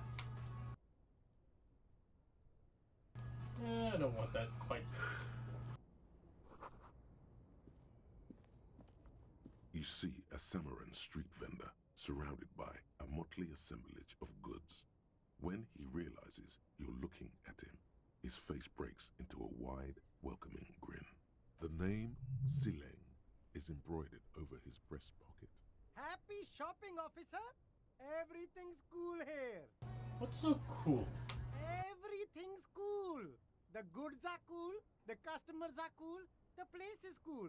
And one more thing, officer, you're very cool. Bang, bang, bang, bang! Lol. You feel a twitch in your index fingers. There's a finger shootout brewing. Alright, why not? Don't shoot, officer! Have we got an arrest here or just a shakedown? Fuck it, an arrest. Of course, I'll come quietly. But perhaps I could convince you to arrest some of my wares, officer. With your money, maybe? The food packages you're selling here have humanitarian aid written on them. Okay. You mean these delicious pre-packaged shelf-stable meal kits? Really easy to cook, no hassle, really cheap too. Buy some, try them out. No hassle. There's a little of a hassle here, it appears. A moral hassle.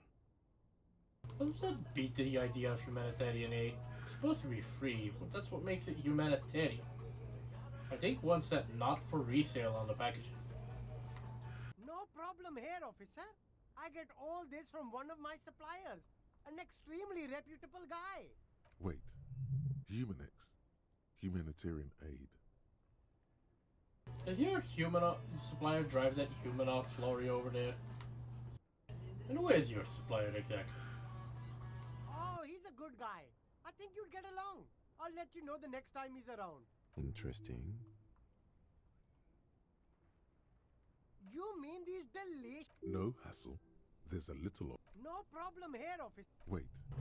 Does your supplier drive that Humanox lorry over there? What?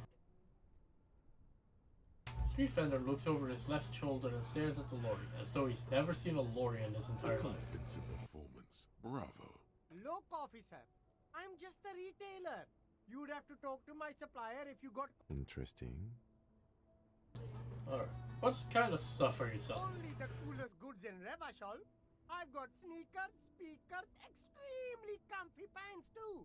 Try them on right here. No shame, only freedom. That's all that. Anything for you. I'm not gonna take bribes quite yet. I probably should, but... Food gift from the people of Messina. There's a pile of cheap sunglasses in a small box. A variety of shapes and colors. You like sunglasses, officer? I've got the latest styles right here. I don't have time for this. Or other. Hold on, air this from the sewer.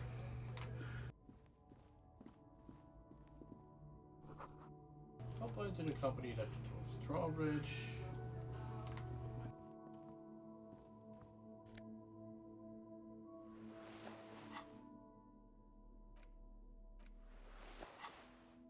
Ooh, free gloves.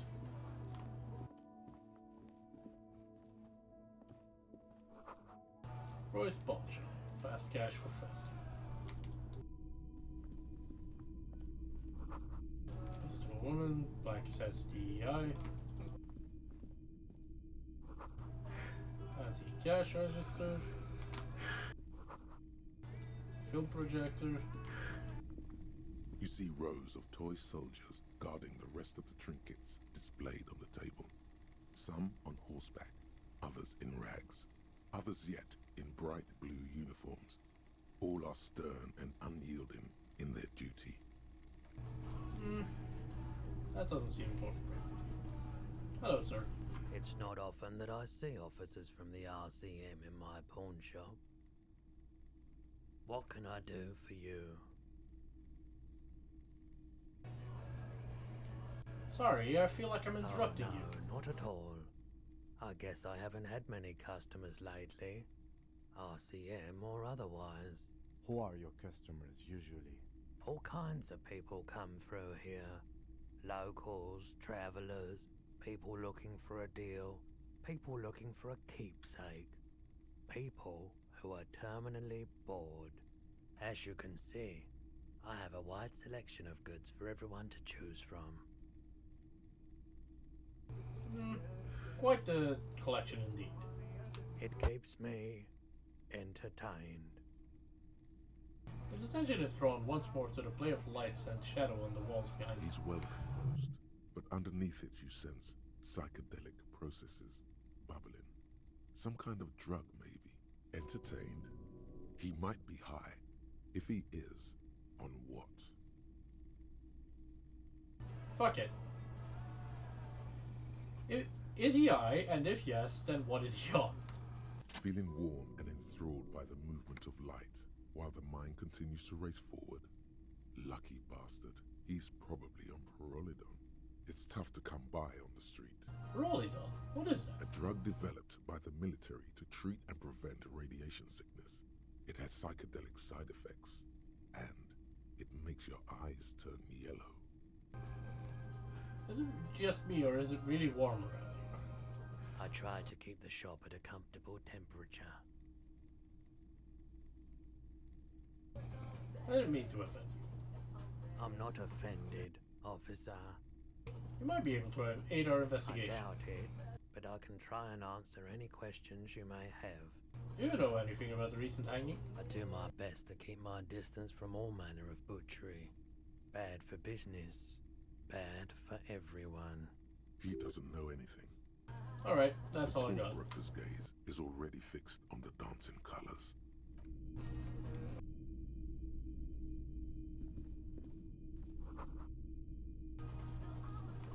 Wow, a very large red t-shirt with an impressive print stands out from the other garb.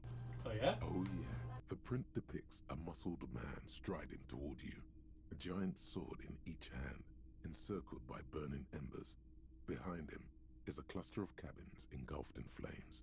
Beneath him are the words, Hjelmdal burning. The antlers on the hood of the man's cloak and his piercing blue eyes are familiar. What's the deal with the man on this t-shirt? The man from Hjelmdal. Walking away from his burning village, yes. Remind me, who's the man from The man Hjelmdal from again? Hjelmdal is the hero of a series of popular books based on a fictional version of Kotler. Mostly what is nowadays Arda NFD. In fact, most people don't think that man from Hjelmdal ever really existed. But they are wrong. Hjelmdal isn't a real place. Neither is the man a real man, of course. But both the man and Hjelmdal are an ontological necessity. But hey, it's not worth getting into an argument about. Wow. What? Well then, what did you mean that he was real? I mean, even if the man from Hjelmdal didn't exist before the adventure novels, the stories have made it so that he has. It's simple, really. Okay. You sound skeptical. It's not that complicated. All that's required is a more robust understanding of cause and effect. Besides, I've been to Kotler, though not quite as far north as the Hjelmdal, and watched northern lights travel across the sky. Very unique, energetic tides there. It's for the best, because Hjelmdal is not a real place, and thus he could not have gone there. His theory isn't exactly incoherent, but its logic does suggest some unusual neural activity. Interesting. Alright. Let's go.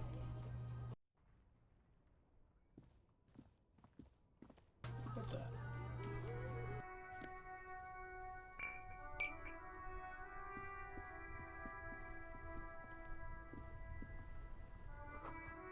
Donation fund.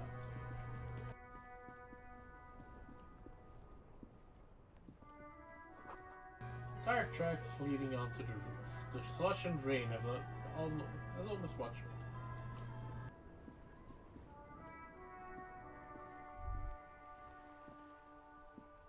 Yes? Trying to.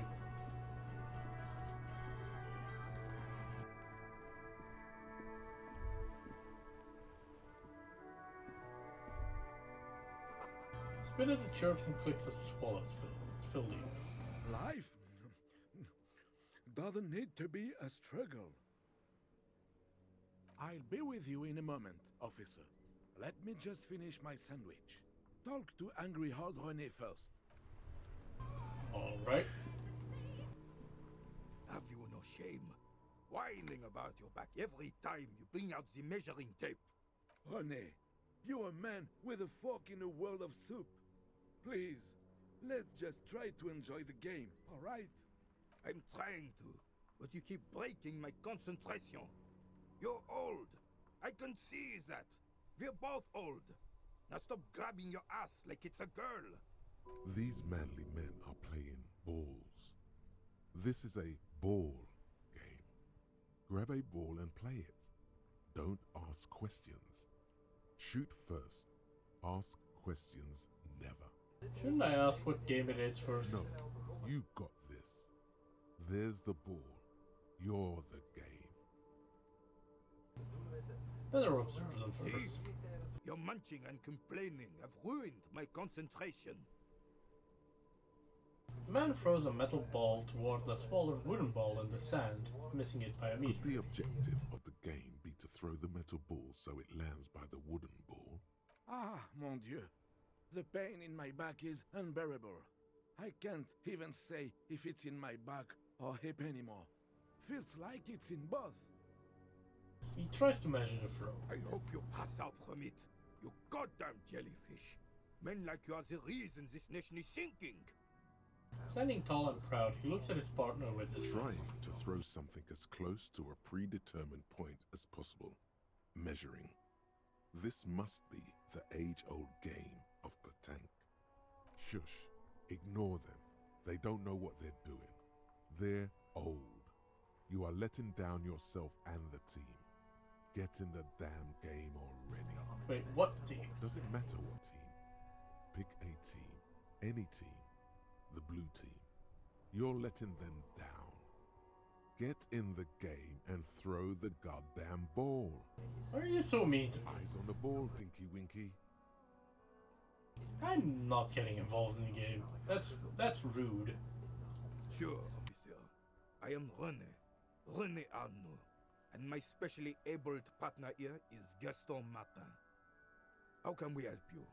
Do you know anything about the man hanged in the backyard of Whirling in Rags? Unfortunately, I don't.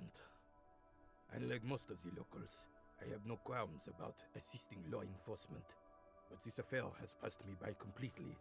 And most of the locals? In Martinez, the union is the law. So can you really blame them? But you don't have a problem with cops. Cop is the pejorative term. I don't have a problem with policemen. On the contrary, I admire the effort to bring order to our streets. He doesn't know about the crime. Your time is better spent discussing politics. So again, you don't know anything? If I knew, I would not be afraid to tell you. I simply don't. I'm an old man, not a coward. The daily business of the riffraff no longer concerns me. 'Tis true, sire. He knows nothing. You seem to be playing in a crater. Yes. The terrain here provides an interesting variety to a familiar game. Do you know what created I it? do. Fire from heavy artillery. Okay, it's a crater left by artillery fire, but why? What? Why was heavy artillery Because used? that's what happens when communards hijack your country, execute your supreme leadership, and turn your capital into a slaughterhouse. You use heavy ordnance to clean up your home. Maybe we can do this history lesson later. What do you want now, then? Thank you for your time. Hi. I have really outdone myself. This is divine. Yes, that's what you need, Gaston. More padding on that fat arse of yours. I hope your heart gives out. You two don't like. He doesn't like you very much. It's a little pleasures. Life doesn't need to be a A struggle. Hello, officer. How might I be of assistance on this fine day? Tell me, what do you know about the dead man? Let me think. I heard someone was hanged and left on a tree for a week. But that's all I know, really. Really? You know absolutely nothing? No, officers, I'm sorry. And I really would like to assist. You are both good guys. I can see that. Then help them, you wimp. You have plenty of shoulder with the ghost caviar in the Union. Someone must know something. He means caviar socialists. I wish I could, but I just don't know anything. I always keep my nose clean and don't gossip. Everyone knows and respects that. Odd. He doesn't seem to be lying, but there's something off here. Sounds a bit like you're holding back. I'm not even anyone. Of course he's holding back. His mouth is so full of Union prick he can't even speak properly. Can I at least finish my fucking sentence before you piss on it? Is that okay, René? I'm not anyone important in the Union. I just know Evrard. And who are you a Union member? Oh, in many ways, yes. Like an honorary member. I attend meetings and parties, help with little things. Evrard, Edgar, and the older debarders all know me. So you're not an actual member? Not in the technical sense. I don't have a vote or a membership card, but Evrard keeps me on the payroll, just for the little things. So that's what it was before. Him hiding something. He tries to make it look like he's a big deal in the Union, and now the illusion is disintegrating before your and René's eyes. He doesn't know anything, because no one tells him anything. He's an outsider. Alright. Of course he's not a member. He's not a member of anything. I knew that. He's a Weservein. Turns to where the wind blows and tries to look important. I hate this socialist rabble. But even siding with them is better than living your entire life on the fence. Never committing to anything. Pick a damn side already. And who is this Evrard, you know? Evrard Claire. Everyone in Martinez knows the Claire brothers. I taught these boys human studies and history in the gymnasium. What do you know about history? You never witnessed history. Only heard about it years later, when it had already moved on. You don't know history. The old soldier mumbles something under his breath and turns to face the sea. There he stands, proud, rigid and alone, like a cracking marble statue. Let's try not to get caught in a crossfire. What are the little things you do for Evrard? Writing work mostly. Occasionally, he needs something written, and I happen to have a way with words, people say. And what kind of things do you write for him? Oh, nothing official, I assure you. Just essays for the newspapers. About Martinez and how things are and how they could be. Evrard and I have these long talks where... So you're the speechwriter. He tells his little pen man exactly what to say. It's commie propaganda, plain and simple.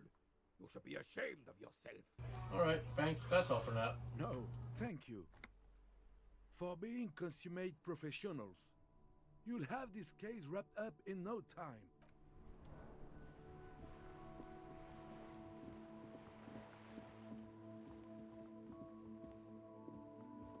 Hello, sir. Step right in. The store is open. Hello. Are you interested in a new and exciting book? What kind of store is this It's a anyway? bookstore, sir. We sell books, postcards, and some board games. It's called Crime, Romance, and Biographies of Famous People. Books? Postcards? Easy. Even a kid would know all of this. It feels inappropriate to lecture this girl. Don't be a fool. As an expert, it's your duty to tell what you know to everyone. Don't tell me what to do. Sir, are you okay? You've been standing here silently for a while now. It's okay if I ask you some questions. Okay, sir. I'll try to answer any questions you have. I hope they're about books. What's your name? My name is Annette, sir. My mum, her name is Plaisance. She owns the store. She's inside minding the register or organising the stock. The girl gazes at the window, then suddenly jolts, her eyes wide as if recalling something. Feel free to step in and browse our wares. And you're standing out here in the cold because... I'm signalling that the store is open. Otherwise, people might not know. They'd miss out on the crime, romance, and biographies of famous people. I should have a word with the store owner, maybe? No, sir. I'm happy to help Mum by luring in customers. Besides, I have some hot juice in my vacuum bottle to keep warm. Shouldn't you be at school or I something? do my studies at home at the moment. I have to help Mum keep this place running. Isn't going to school more important than this? Mum says it's necessary to do both because it builds character. Mum says a proper worker is dutiful. That's how you get ahead in life. You succeed. There is stress and unease behind these words. She's reciting etiquette. How's the business going? Mum says it's peachy. She was a little afraid at first. There's talk about this house being cursed. Cursed? In what way? Cursed in the way that makes them say that no business has ever really thrived here, sir. That they all go... bankrupt. Exactly. But we've been doing fine so far. This sounds rather serious. I should probably We can look go into into the bookstore and ask about the case. But I don't see much more to look into here. Yes. Please do also look at our wares inside. The postcards and board games are there, sir. Alright. Enough about Maybe this I course can for tell you now. about some of our books instead. Okay, bye. See you around. She lives next door. She might know something. Welcome to Crime, Romance, and Biographies of Famous People. My name is Plaisance. Be welcome, and please take responsibility for the energy you bring into this space. So, are you the owner of this store? I am the proudest owner of our little shop of culture. Apparently I can't ask her about... So, what if I want to buy a book? Why are you talking to me? Everything is on the shelves to browse. Don't you feel compelled to buy anything? See those shelves there? Go. Be drawn. She smiles and nods, seemingly relieved. Your daughter is the one standing outside the store, yes? Annette, yes, my daughter. I hope she wasn't slacking off again with her nose in science fiction.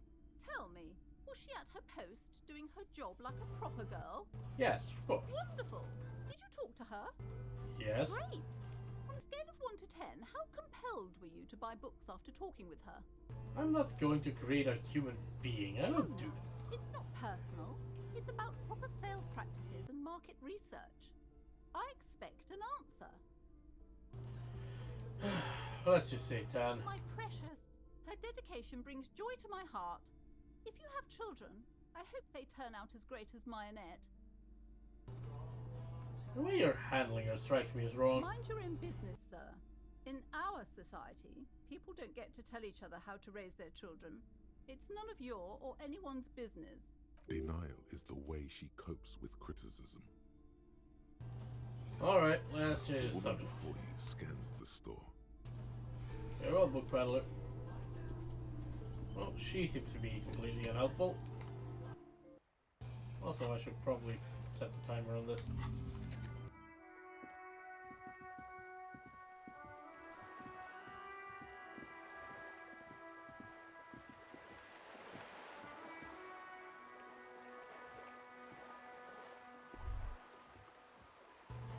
The distance quality. Hey, look, a bag.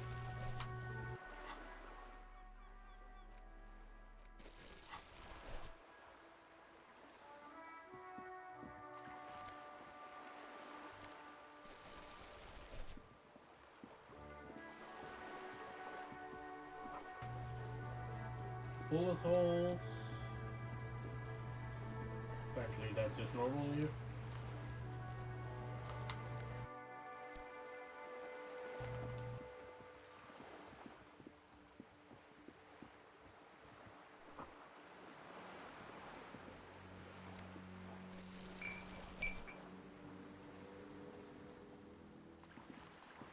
This coin-operated viewer is facing southwest.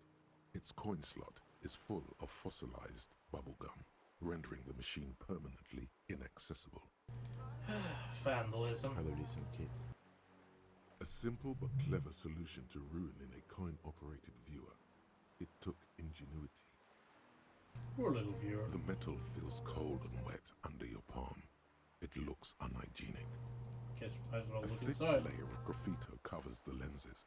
You spell out the word Onug written on the other side, with N and C scribbled backwards. That's Kuno on the lens.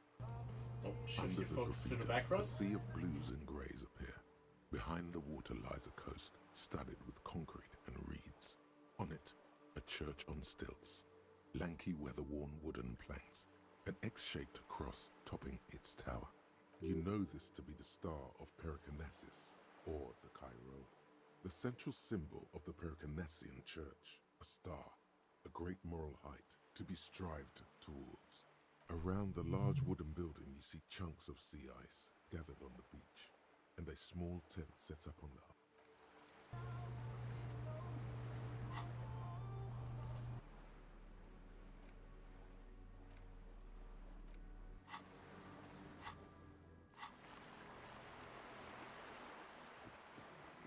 This coin-operated viewer is facing south.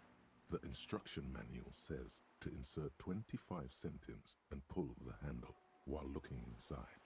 Then use the focus knob to zoom in if necessary. Why place a tourist attraction in the middle of such poverty? What's a tourist attraction doing here?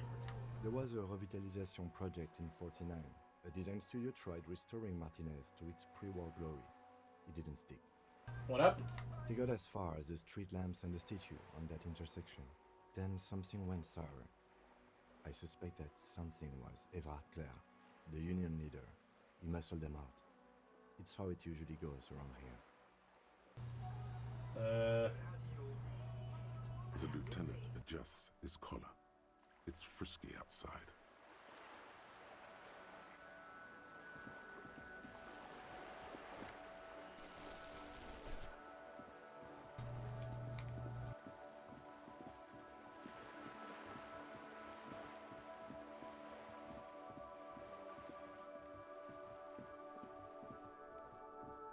This is a wall on the side of an apartment building.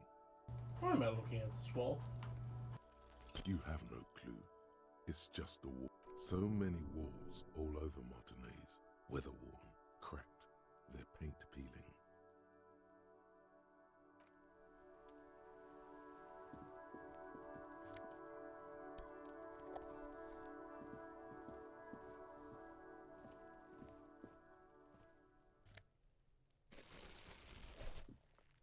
Are you trying to sneak up on me?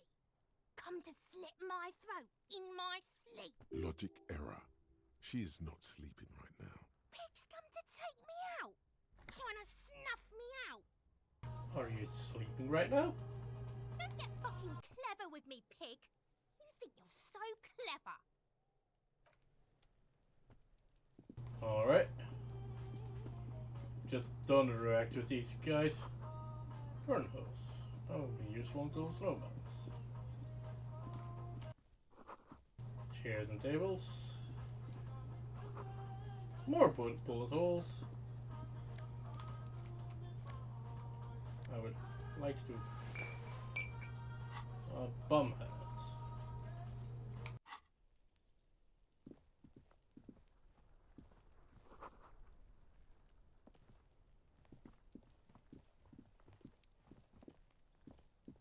Any water barrels? There must be another way into the building. Christ, that was loud.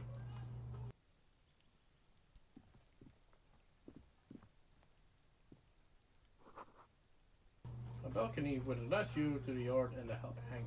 You see a young man on a balcony nursing a cigarette. His eyes have been following you for a while. Not looking for any trouble, officer. He says in a quiet voice. Despite the cold, his shirt hangs unbuttoned on his frame. It's the voice of someone who has something to hide, my liege. No trouble for me. I just want to know what's going on here. I don't want to be seen talking to the gendarmerie if that's okay. I just want to finish my cigarette. Don't let him go. This could be your witness. The balcony has a great view of the whole thing. Actually, the gendarmerie really needs talking. Is it really that important? Like a nervous cat, he keeps stealing looks at the neighboring windows. All right, but make it quick. Once I finish this cigarette, I have to run. Can you tell me your name? My name? My name is Martin Martinez. That's definitely not his real name. You're not actually called Martin Martinez, are you? No, of course not. Could you please lower your voice? Looks like you've got a good view of the whirling's backyard. Can you tell me anything about the I hanging? go so far as to say that the view is a little too good, my dear gendarme. Do you have an estimate of when the body will be taken away? We will remove the body as soon as possible. Now tell us, where were you last Sunday? Oh. You already asked me that, didn't you? Wait, is someone else investigating the lynching? Did I? No, not you. Some more muscular type. And when did you speak to this more muscular gentleman? Last week? I don't know. Look. He looks around the courtyard again. Rain patters on the windowsills and the dead house plants. Too late to do the manual. It'll take more than rain to bring this place back to life. You didn't answer the question. What were you doing last Sunday? I had a friend over. What kind of friend? It was my Sunday friend. A Sunday friend. How intriguing. What's your friend's real name? Did he see something? He doesn't reply, gesturing no with his cigarette. Under the grey sky, the neighboring windows are streaked with rain. Alright, we'll talk later. No. We won't. Now, if you'll excuse me, I really need to get going.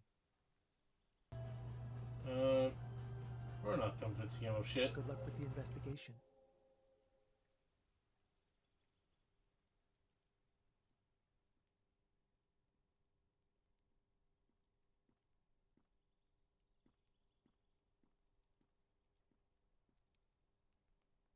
He's gone.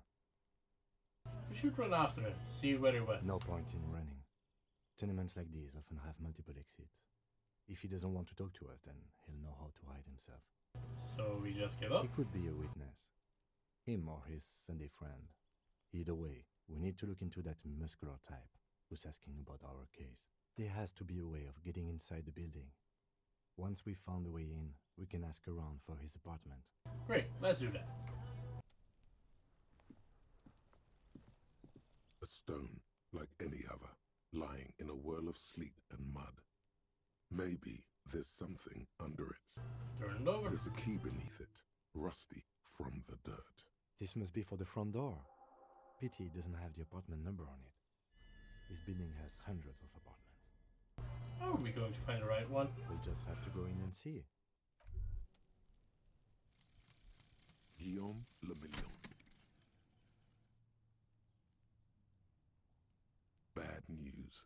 Guillaume Le Million did not become a cop. In 1938, he went on a tour to the Sinyao province in Safre, where he died of autoerotic asphyxiation. His body was found hanging from a decorative dragon tree in his junior suite amid drug paraphernalia, unwholesome objects, and the Sylvia Trainer single, Wonderland, skipping in the background. And yes, you can take this as a metaphor for Revachol in the 30s, and also as a warning.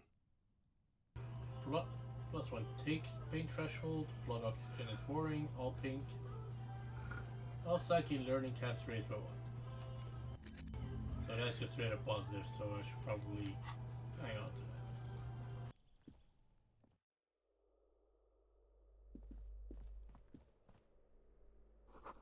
Eviction notices and missing pets are plastered on top of each other.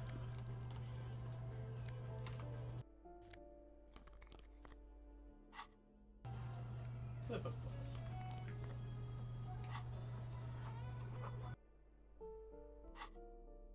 I should probably take those off.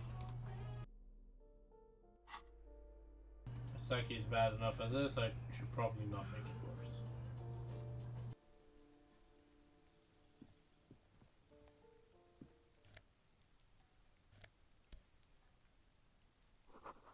Curtainship. Just a little. Someone's watching from the inside. Breaker box full of cigarette butts and electric wires. That's not a good thing to do.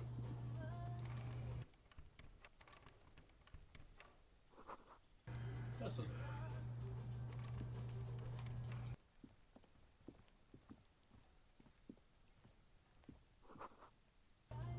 Someone's growing rosemary, thyme, and a cactus. 28 is door to remember. Door 29. Whoever lives here isn't home. Door 30. Voices singing along to some dance track.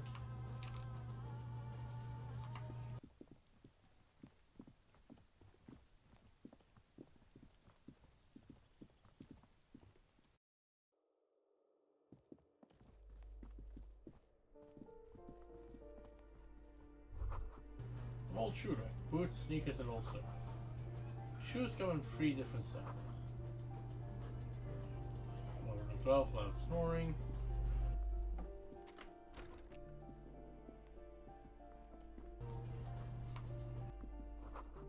Moss balls in these bathroom tiles. Actual moss. Some magnesium, some alcohol.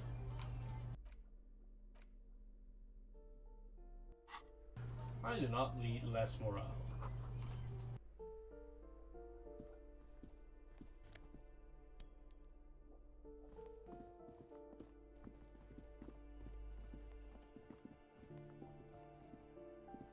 Random ass pair of shoes here.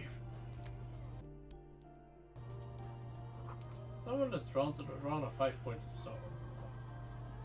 This door has been closed with a padlock. A chalk-drawn number on the board says number 11.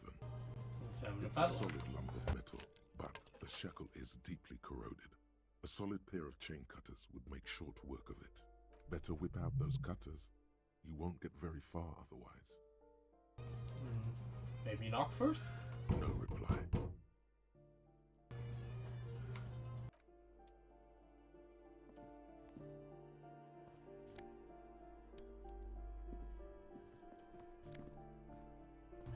On a postcard?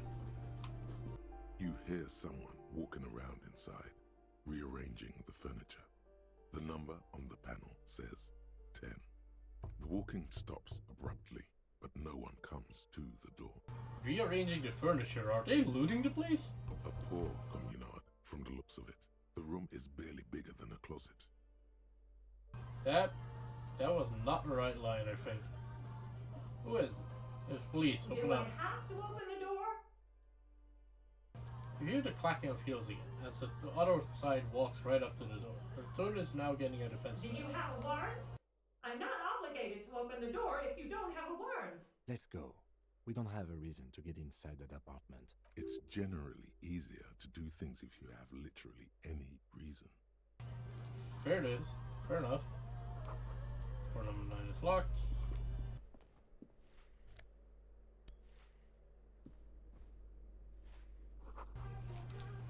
Mailbox of number 8 is overflowing.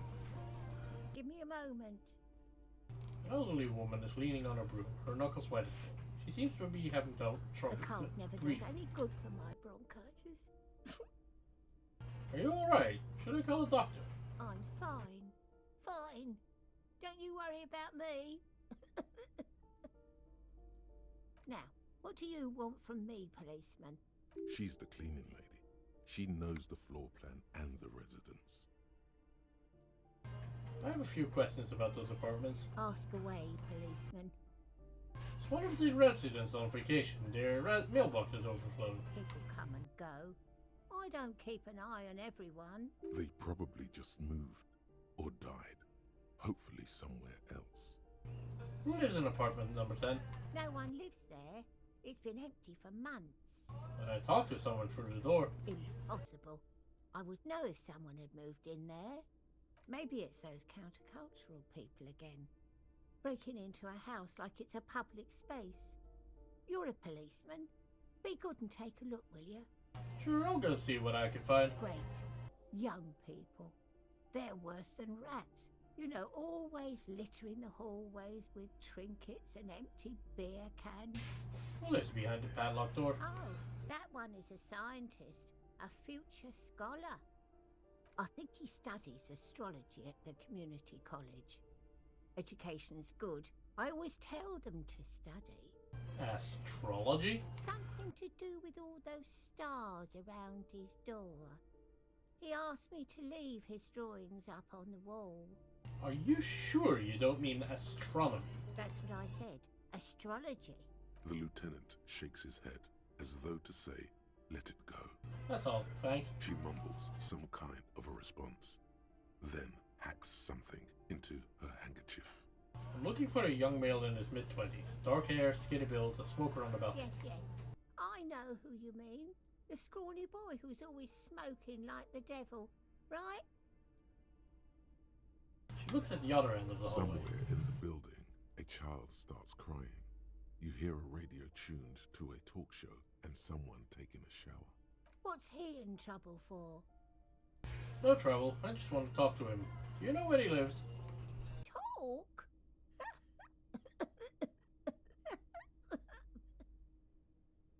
What was so funny about that? He lives upstairs in room 28. Go to the balcony. It's one of those doors there. He's usually home in the evening. Thank you. We should go check out his apartment on the balcony. See if he's home. You have a name? I know one. Just an old woman who cleans these hallways. You live here? If you can call it living. I have a little room upstairs right next to the coal room. It's barely bigger than a closet.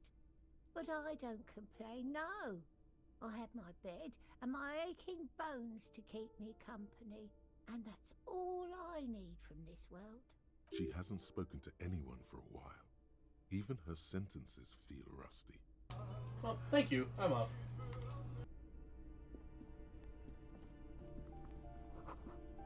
Foreclosed by Martinez Realty Associates.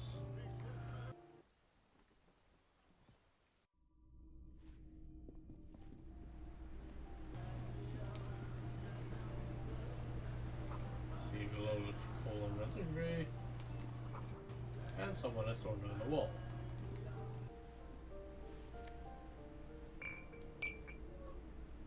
Another Nosafat, old grocery list, and What chips. happened? You can't foreclose on an apartment with a hole in It the will wall. still be accessible through the apartment next to it. That one didn't have a door. Sadly, nothing of great value remains here. Except the stuff in the fridge. Skill point.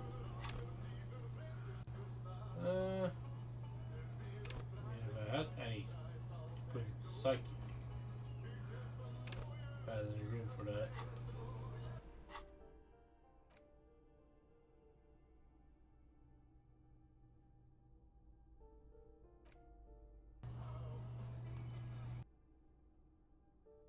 Even with the extra learning point cap. Oh wait, no, that's not gonna.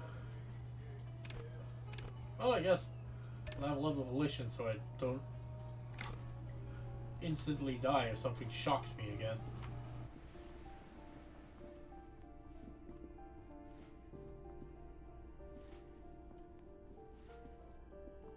What's through this door?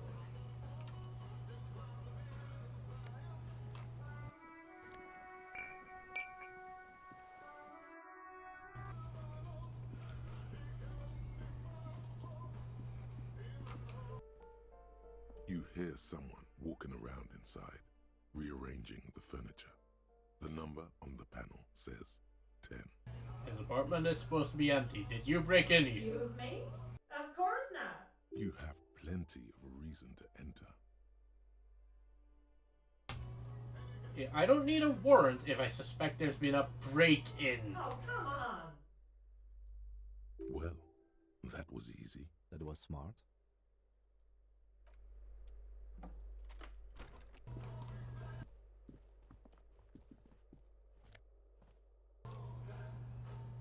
+1 to indirect modes of taxation.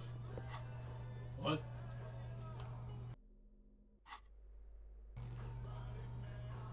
indirect modes of taxation.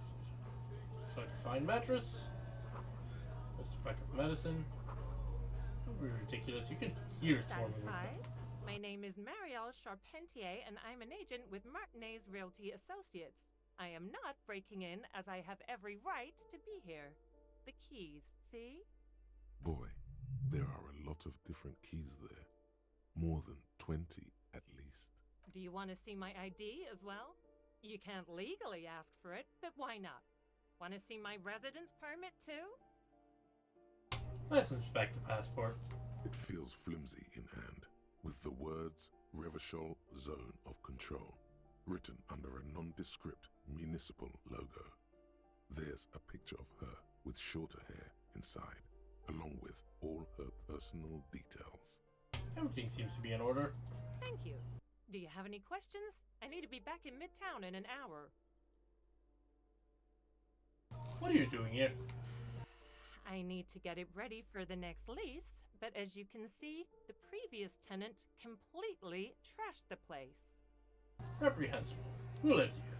It was some kind of a moribund old man who used to be a business owner. You'd think they'd make rent. A sudden serious look crosses her face. This story didn't have a happy ending. But that was months ago. Anyway, was there anything you wanted, or is that it? I'm in a hurry. Who lived in a foreclosed apartment down the hallway? Oh, that's another huge mess. The former tenant owes us 3 months of rent. 3. We closed the apartment and planned on auctioning off the valuables, but...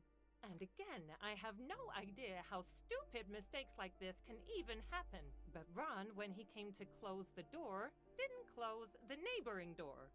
And there's a hole in the wall. A hole in the wall. Can you believe it? And then the tenant ran off with his stuff. He's gone. The money's gone. Just like that. The sum must have been puny.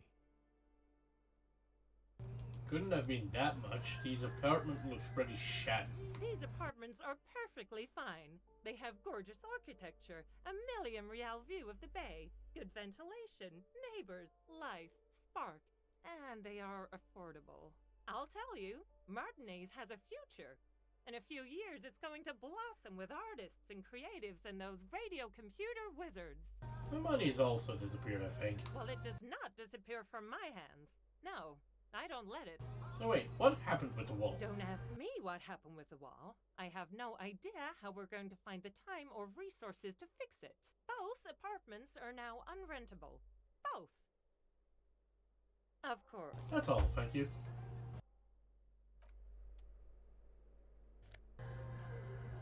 Ooh, hypnogramma. I don't even have enough volition for that to be reasonable.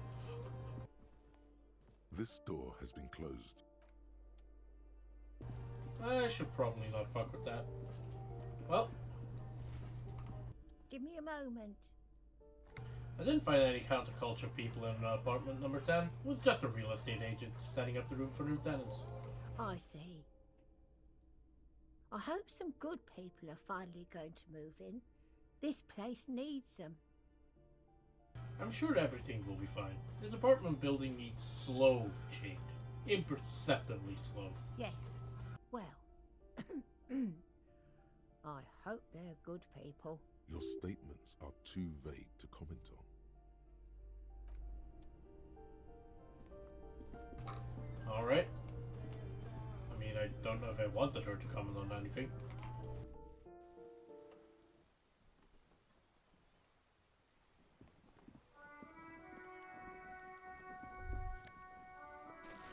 Ruination has come. The broken arches betray the once grand history of this building. It towered over the harbor until it happened. Form a guess about what happened. The great force from the northeast fired into the city. Heavy artillery shelled the coastline. Fired from the water. A straight shot into Revachol. The tenement acted as a defensive wall against the worst of the shelling until it was destroyed, and they had a direct firing line. Well, let's look at the ruins Those of the water. arches acted as support for something greater than what you see now. Only 3 stories stand where 9 to 12 once did. Restoration has failed. What the shelling took out was never rebuilt. Who did this? This time. A fleet.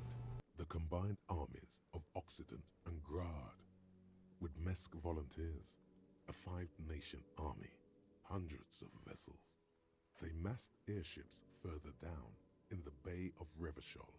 The artillery was so powerful.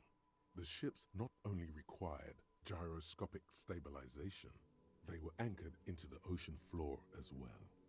Many are still there to this day. If you squint, you can just barely see the shadow on the water, far in the northeast. Cannons still ready to placate Revachol.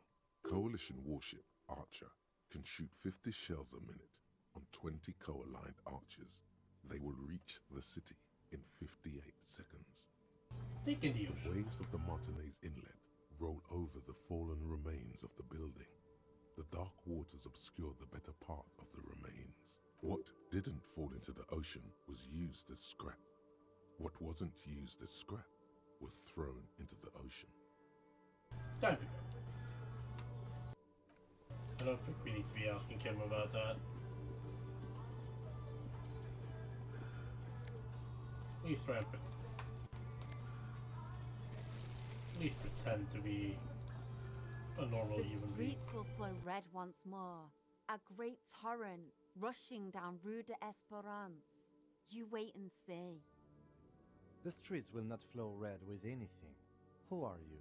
I'm Cindy the fucking Skull. What else do you want to know? Date of birth, blood type, the last time I was tested for Hep C. Let's start with your blood type and let go from there. Go where? Accosting a minor? Listen to your partner, pigman. Keep your grubby hooves off little old ladies. Despite the attitude, she puts the brush aside. A brush, an artist.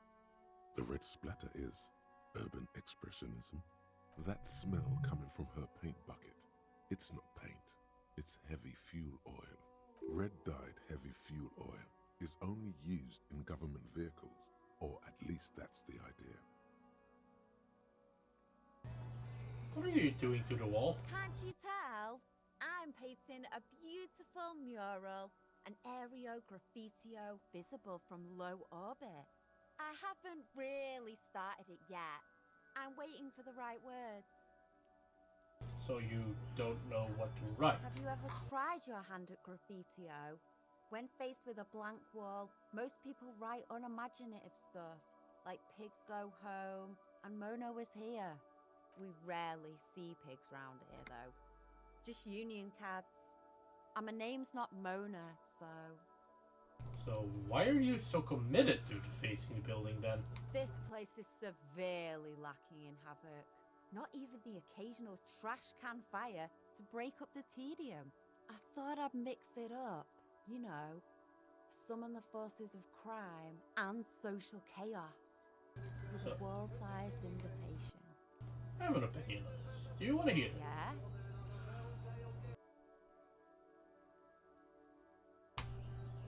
Actually, I don't have an opinion. I like. Is cool, I guess. You keep looking off to the side. What are you looking at? The lieutenant furrows his brow at another one of your eccentricisms. She nods disdainfully toward the woman performing maintenance on the boat in the dock next to the pier. Hatred, disgust. It's difficult to tell which of the two is more present in her girlish features. The woman on the boat does not notice her staring. That Ozon her. Someone's got to keep an eye on her. Ozon is an archipelago 2 days' travel away from Revachol. Its moneyed residents, used to posh restaurants and upscale boutiques, rarely have reason to visit Martinez. Who is she? Probably the Wild Pines rep. We should talk to her. She's a professional negotiator, though. I have the feeling she will be very cooperative while telling us nothing. You should take the lead. Ask her unexpected questions, you know? Do your thing. Don't be afraid to get a bit wacky. Throwing her off is our best bet. Good idea, piggies. Run along now. Fuck her shit up good. Impound that boat while you're at it. I'd like to watch her swim back to Ozon. Do you know anything about the recent murder? I ain't no snitch, pigstein. Go forth and forage in someone else's shit. No shortage of squealers in these parts. Actually, there is a shortage of people who talk to us in a normal, calm, informative manner. We weren't put on this earth to make your life pleasant, fucko. Is that government fuel oil? What did you think I was using? Aquarels? Sucked it out of a cop's fuel tank myself. Back in Jamrock. Fumes are bad for you, okay? Something to think about next time you're driving around in your pretty little piggy carriage. Alright, Watch catch you your later. back, ungulate. You've got eyes on you. Finger pistols, 9mm. Snap, snap, baby. Turns out guns aren't that much for protecting as they are for attacking people. If you want to protect people, really work for them, you have to whip out your signature dual 9mm Villiers finger pistols. Who needs real guns anyway? That conversation you just had? It would have gone better had you snapped those bad boys at 'em. Note, 9mm dual finger pistols do not count for an actual weapon in a gunfight. I see.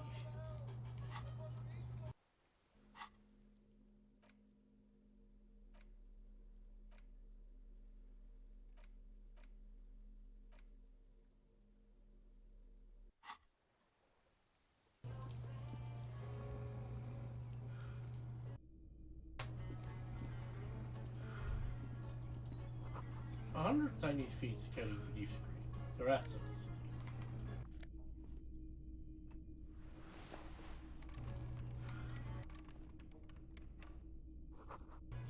Of course, to last for several days. Let's forget.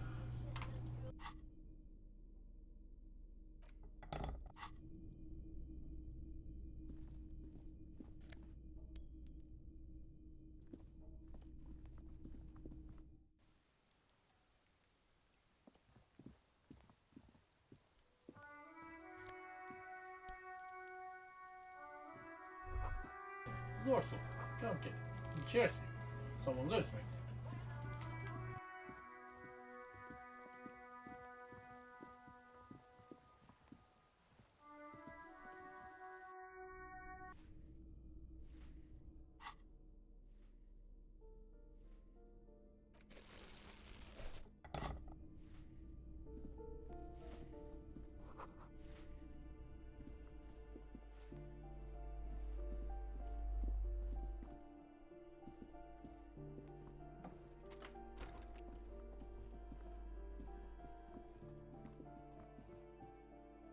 This door has been closed, no reply. This door has been closed with a padlock.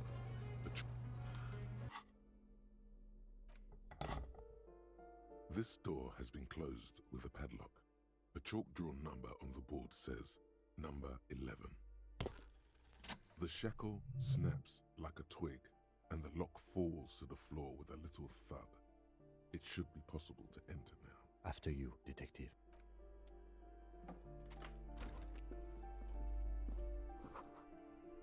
Flamboyant poster of a white star. Really fun. Poster of revolutionaries posing with guns. Books of critical theory on the monstrosities of capital and such. A plaster cast bust depicts a middle-aged man with impressive sideburns. The name on the plinth reads Kraz-Mazov. Kraz-Mazov, nom de guerre, was an economist and a theoretical historian. He was a leading figure in the Grad side of the turn-of-the-century revolution, where he headed the 9-day government. Mazov is considered the father of scientific communism, Mazovian thought, or Mazovianism. I guess they originally wrote 9-day and then rewrote that. Why does this tenant have a bust of Kraz-Mazov in their bedroom? White star, the photos on the wall. I think we have broken into the apartment of a young communard. How fitting.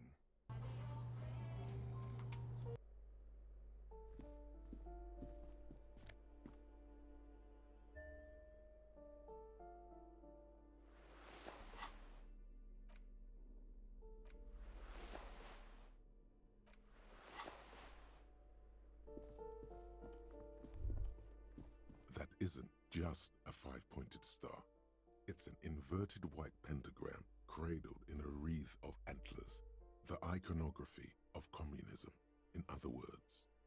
Well, let's inspect it The closer. star and antlers was developed in the 6th decade of the last century and quickly adopted by Mazov and the communards during the revolution. Even today, half a century after, the star and antlers retains the ability to evoke hope, disappointment, and fear in equal measure. Why is the star upside down? To symbolize the toppling of the old order. Also, some social democrats were already using it. What's the deal with the antlers? The wreath of antlers represents a natural crown. It was about building a society that could exist in accord with the natural world, and at the same time above it. Why white? Because white is the color of peace. And what does it invoke in me? Nothing at all yet. Right now, it's just meaningless shapes on a wall. I see. Number 28.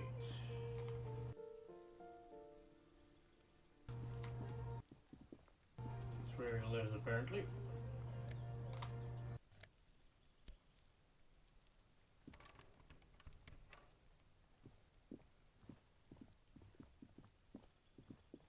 This door is made of metal and appears to be reinforced. Someone here really values their security. Number 28. This is where the cleaning lady said the smoker on the balcony lives. Let's see if anyone's home. Knock on the door.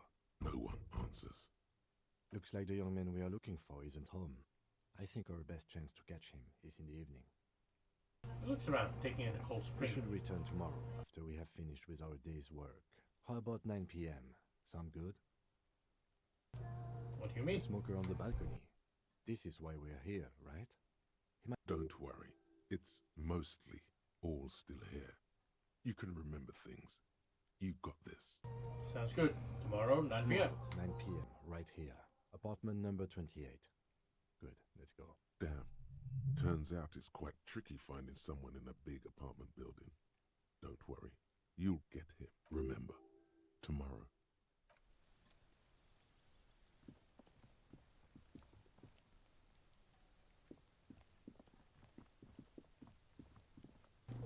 And I don't know what's open with this door.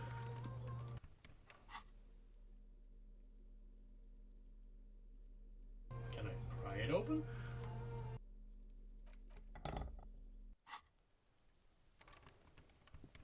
Guess not.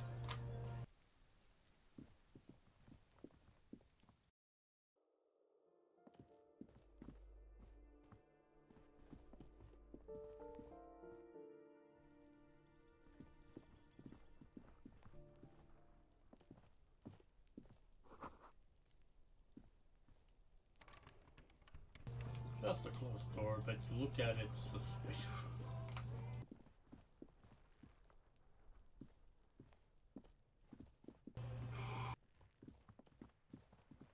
Just an ordinary wall. Nothing to see here. Why am I looking at this wall? Yeah. Why? It's a wall. Why must we stop to look at this wall every time we pass by?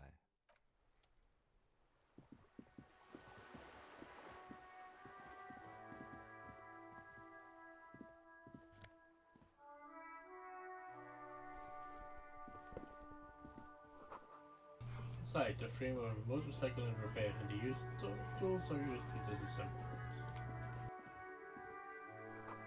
Capeside Apartments.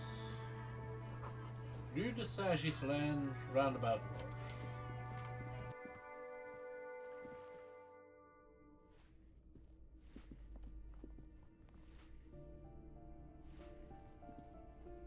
Give me a moment. Ask away, policeman. Do you know who lived in the foreclosed The apartment? hell am I supposed to know? Another nut job, I assume. Why is there a hole in the wall in the abandoned apartment? Some lunatic lost his mind. All kinds of morons pass through these halls. What can you tell me about Cindy? The artiste? Nothing I can do about her, I'm afraid. She ruins the walls faster than I can clean them. Still, She leaves an old lady to her business. More than I can say for others. Okay. She mumbles some kind of a response.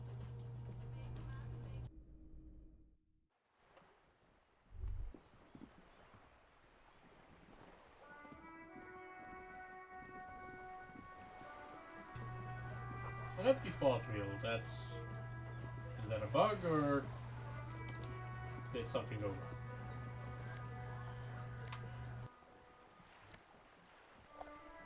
Hooray, more magnesium. I'll need that. Rita Sashi Slad 33A. Docking reserved for the residents. Alright. Your room in the whirling isn't much bigger than this room. It's worth more than you'll ever earn in all your life. A striking woman leans against the cabin top of her sailing boat, smiling as you approach. Her green raincoat glistens with droplets. A silk scarf is tied around her throat. Good afternoon, officers.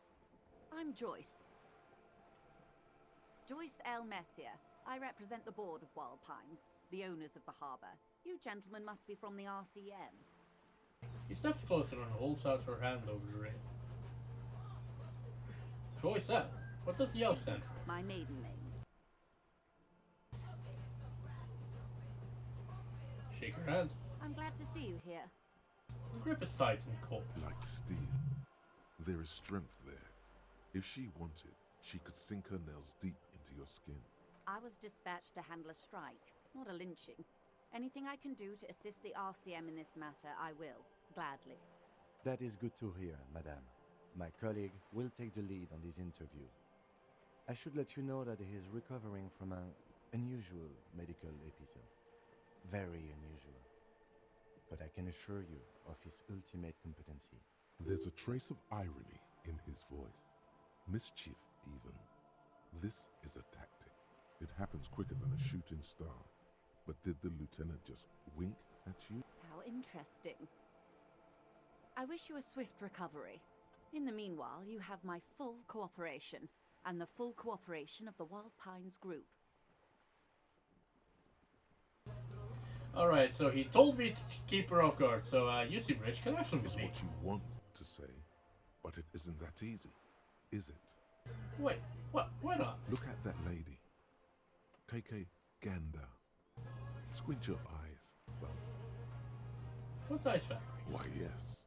Tucked away under that sturdy green raincoat, almost rustic in its simplicity, a silk shirt and matching scarf around her gentle throat, while dull orange pearls hang from her earlobes, red from the cold.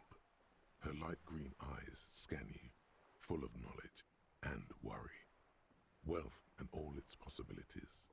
These are the kind eyes of the rich man that seem to say everything is possible, within reason. Yeah, so? Now look at you, you misery-clad simian, barely able to tie your own laces. Your armpits are lakes, a scythe of booze precedes you. Your hair sticks to your forehead, and your underwear feels uncomfortable. You're poor as balls. You can't ask this person for money. You're too... ashamed? Yes. You're too ashamed to ask this person for money. Too scared to belittle yourself in her eyes. Those half-precious stones of Odinel. As I was saying, if there's any way I may be of assistance, please don't hesitate to ask. You're on a boat. Why, yes I am. Does she have a name? Boat? No. It is called Cor de Lady 19 because that's the type of sloop it is. Okay, but what kind of boat is it? It's a pleasure craft, a 19 pacer. It also happens to be rated for Category 1 racing. Though these days I mainly use it for business. How do you like My it? sloop? I like it a lot. It's the eel's hips, baby. I'm enjoying this part of the interview. It has so little to do with the murder we're investigating. Not a lot of people on boats, are there? Of course there are. We're on an archipelago. How else are you supposed to get around? What do you mean archipelago? I mean, We are on Le Caillou, are we not?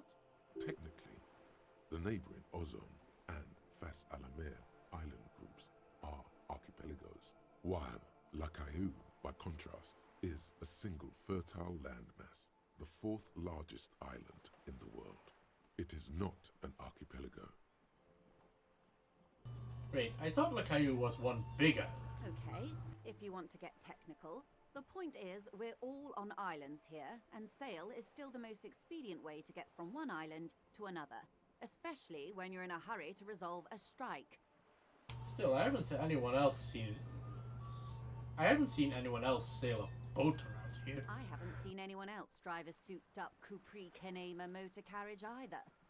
Actually, that motor carriage has been specially issued to serve as a patrol and pursuit vehicle. It's for crossing long distances in the greater Ravachol industrial harbor. It's not a toy. Neither is this. A toy, I mean. It's a machine for crossing long distances in the Bay of Revachol, between the city and the islands.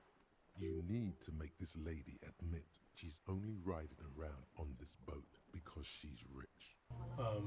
Why? Why what? Stop thinking. Take her down. It'll come off like I'm envious, and I'm not. Why do I even think about this? I have police work to do. Have it your way. I think I have a handle on the boat. Good.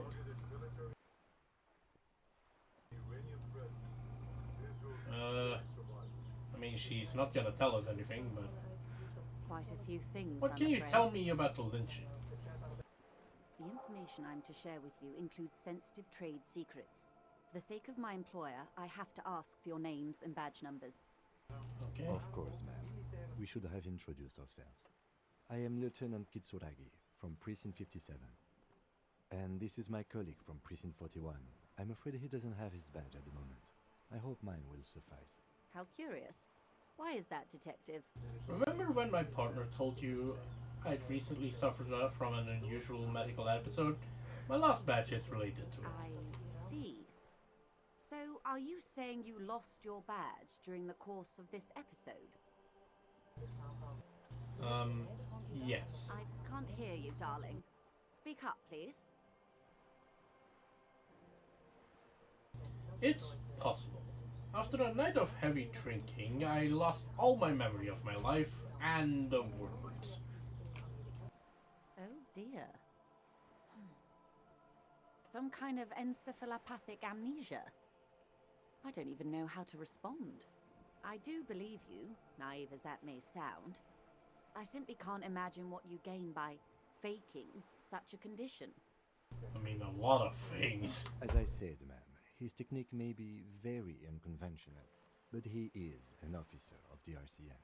Of course, I sympathize, but I'm afraid I simply can't share anything more until I've seen that badge.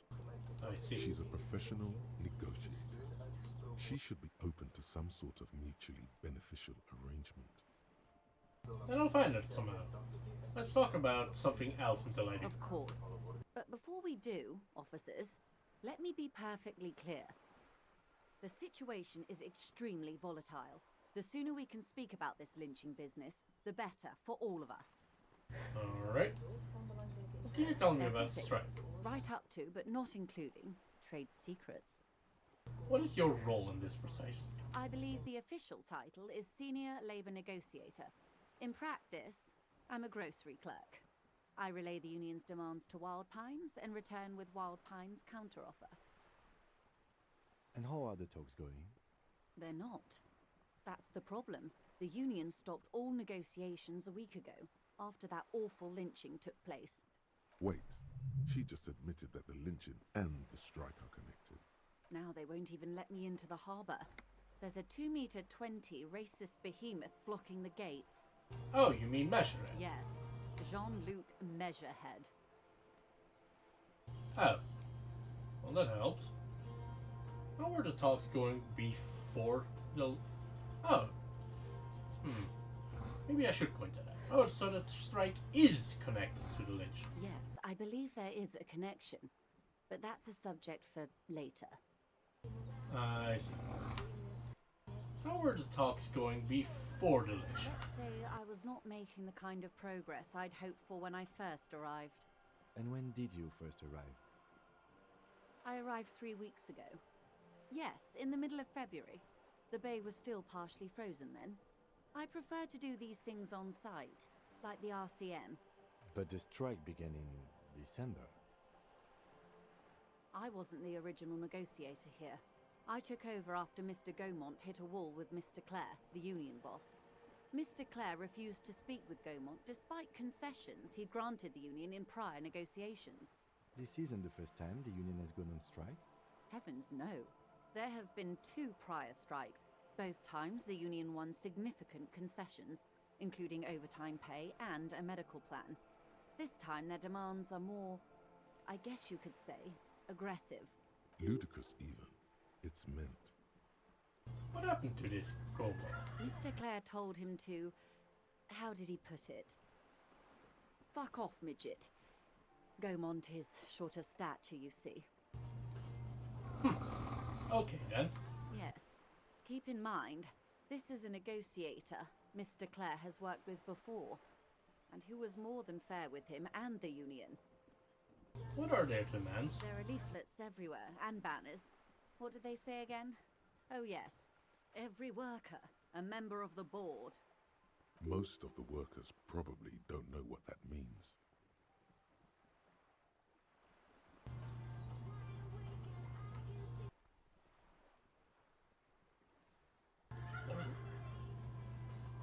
I don't know what to think Fortunately, about they that. explained it. Every time the Wild Pines group makes a decision about anything, it needs the signature of each of the 2,200 workers in its Martinez terminal. Just so you understand, this is but one of 22 terminals owned by Wild Pines. Essentially, not only are they kings of the company, they are also kings of the 72,000 employees of Wild Pines Group.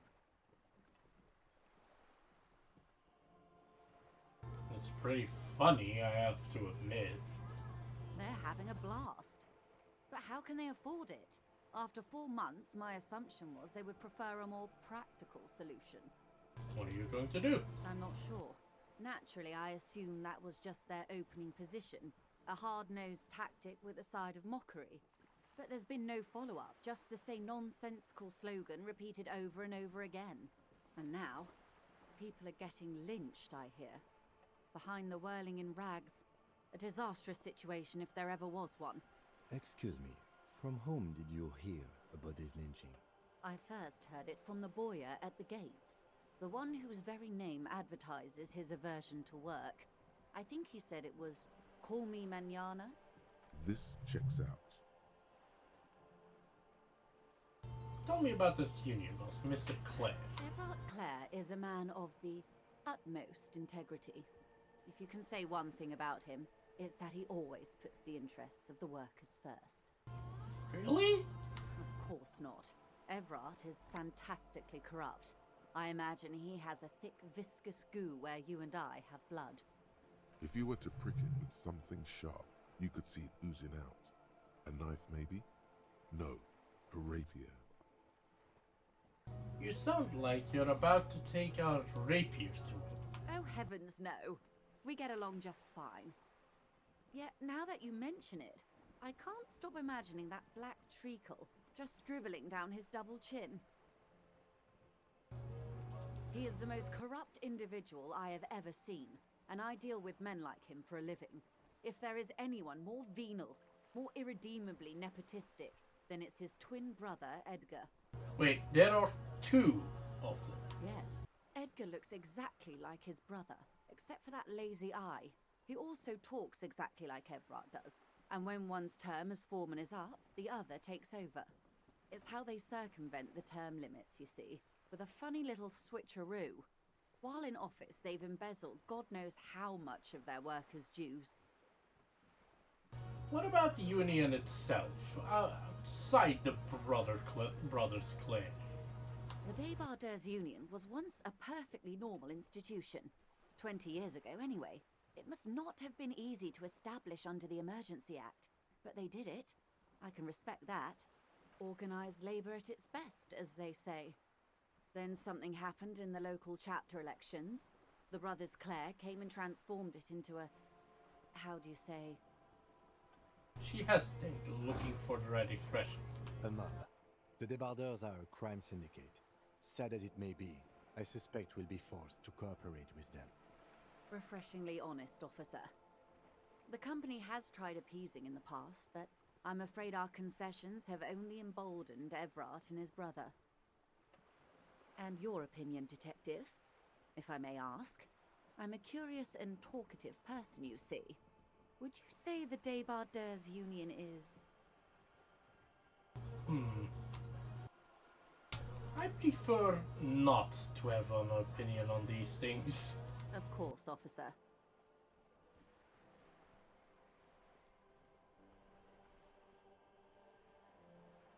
One more thing. You said something had happened in the elections. I'm glad you asked. There was a woman, the previous forewoman of the Union. She disappeared. Disappeared? Yes. On the last day of the local chapter elections, her daughter phoned in and said she wasn't running anymore, or coming to work. Ever. End of story. This forewoman, her name?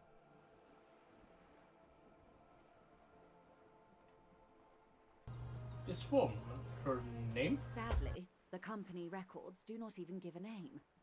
She's just forewoman in private correspondence, Polly. I don't even know if it's a sir or given name, and I don't have access to the Union's files. Eerie. Downright haunting, if you ask me. The Wild Pines suspected foul play, but what could they do? It was a Union matter. The point of the presentation is, these kinds of things happen around the Clares. Watch out when you're dealing with him. Thank you for your concern, ma'am. We'll be just fine. That's all I needed to hear. Let's change the topic. Of course. How else can I help? Tell me about White Pines. What do you do? What we do?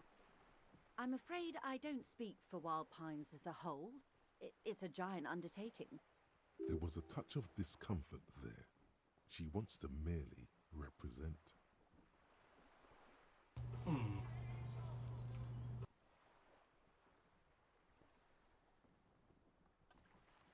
So what do they do? The Pines' core competency is logistics. Container shipping, freight, that sort of thing. See those airships there, blinking? Those are the shipping side of things. And that is the terminal. Another subdivision deals with energy, oil and gas exploration, offshore platforms. The Wild Pines Group is one of the original Revacholian Indo-tribes. Companies awarded royal monopolies by the king, the suzerain himself, centuries ago. The king is long gone, but several of the Indo-tribes remain. Who are the other Indo-tribes? Son-Baptiste, LUM, an unknown entity known as Brightest Star.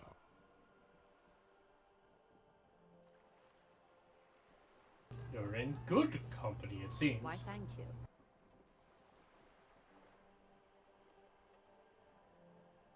Got it. Tell me something. She nods. Thank you. That's all for now. Of course, Detective. Take care.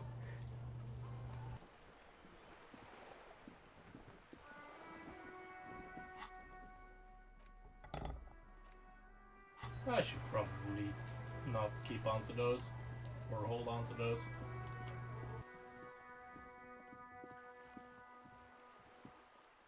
Actually, I should probably save and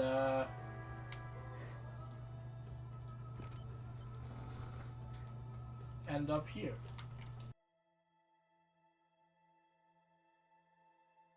Seems like as good a point as any other.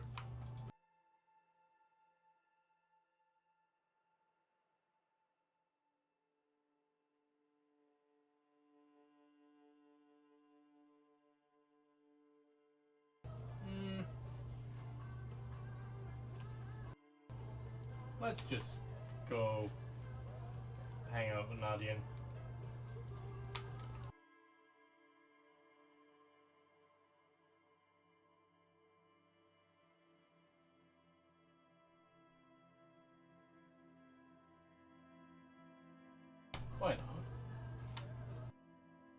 Alien's playing Dune Awakening. She's a cool person.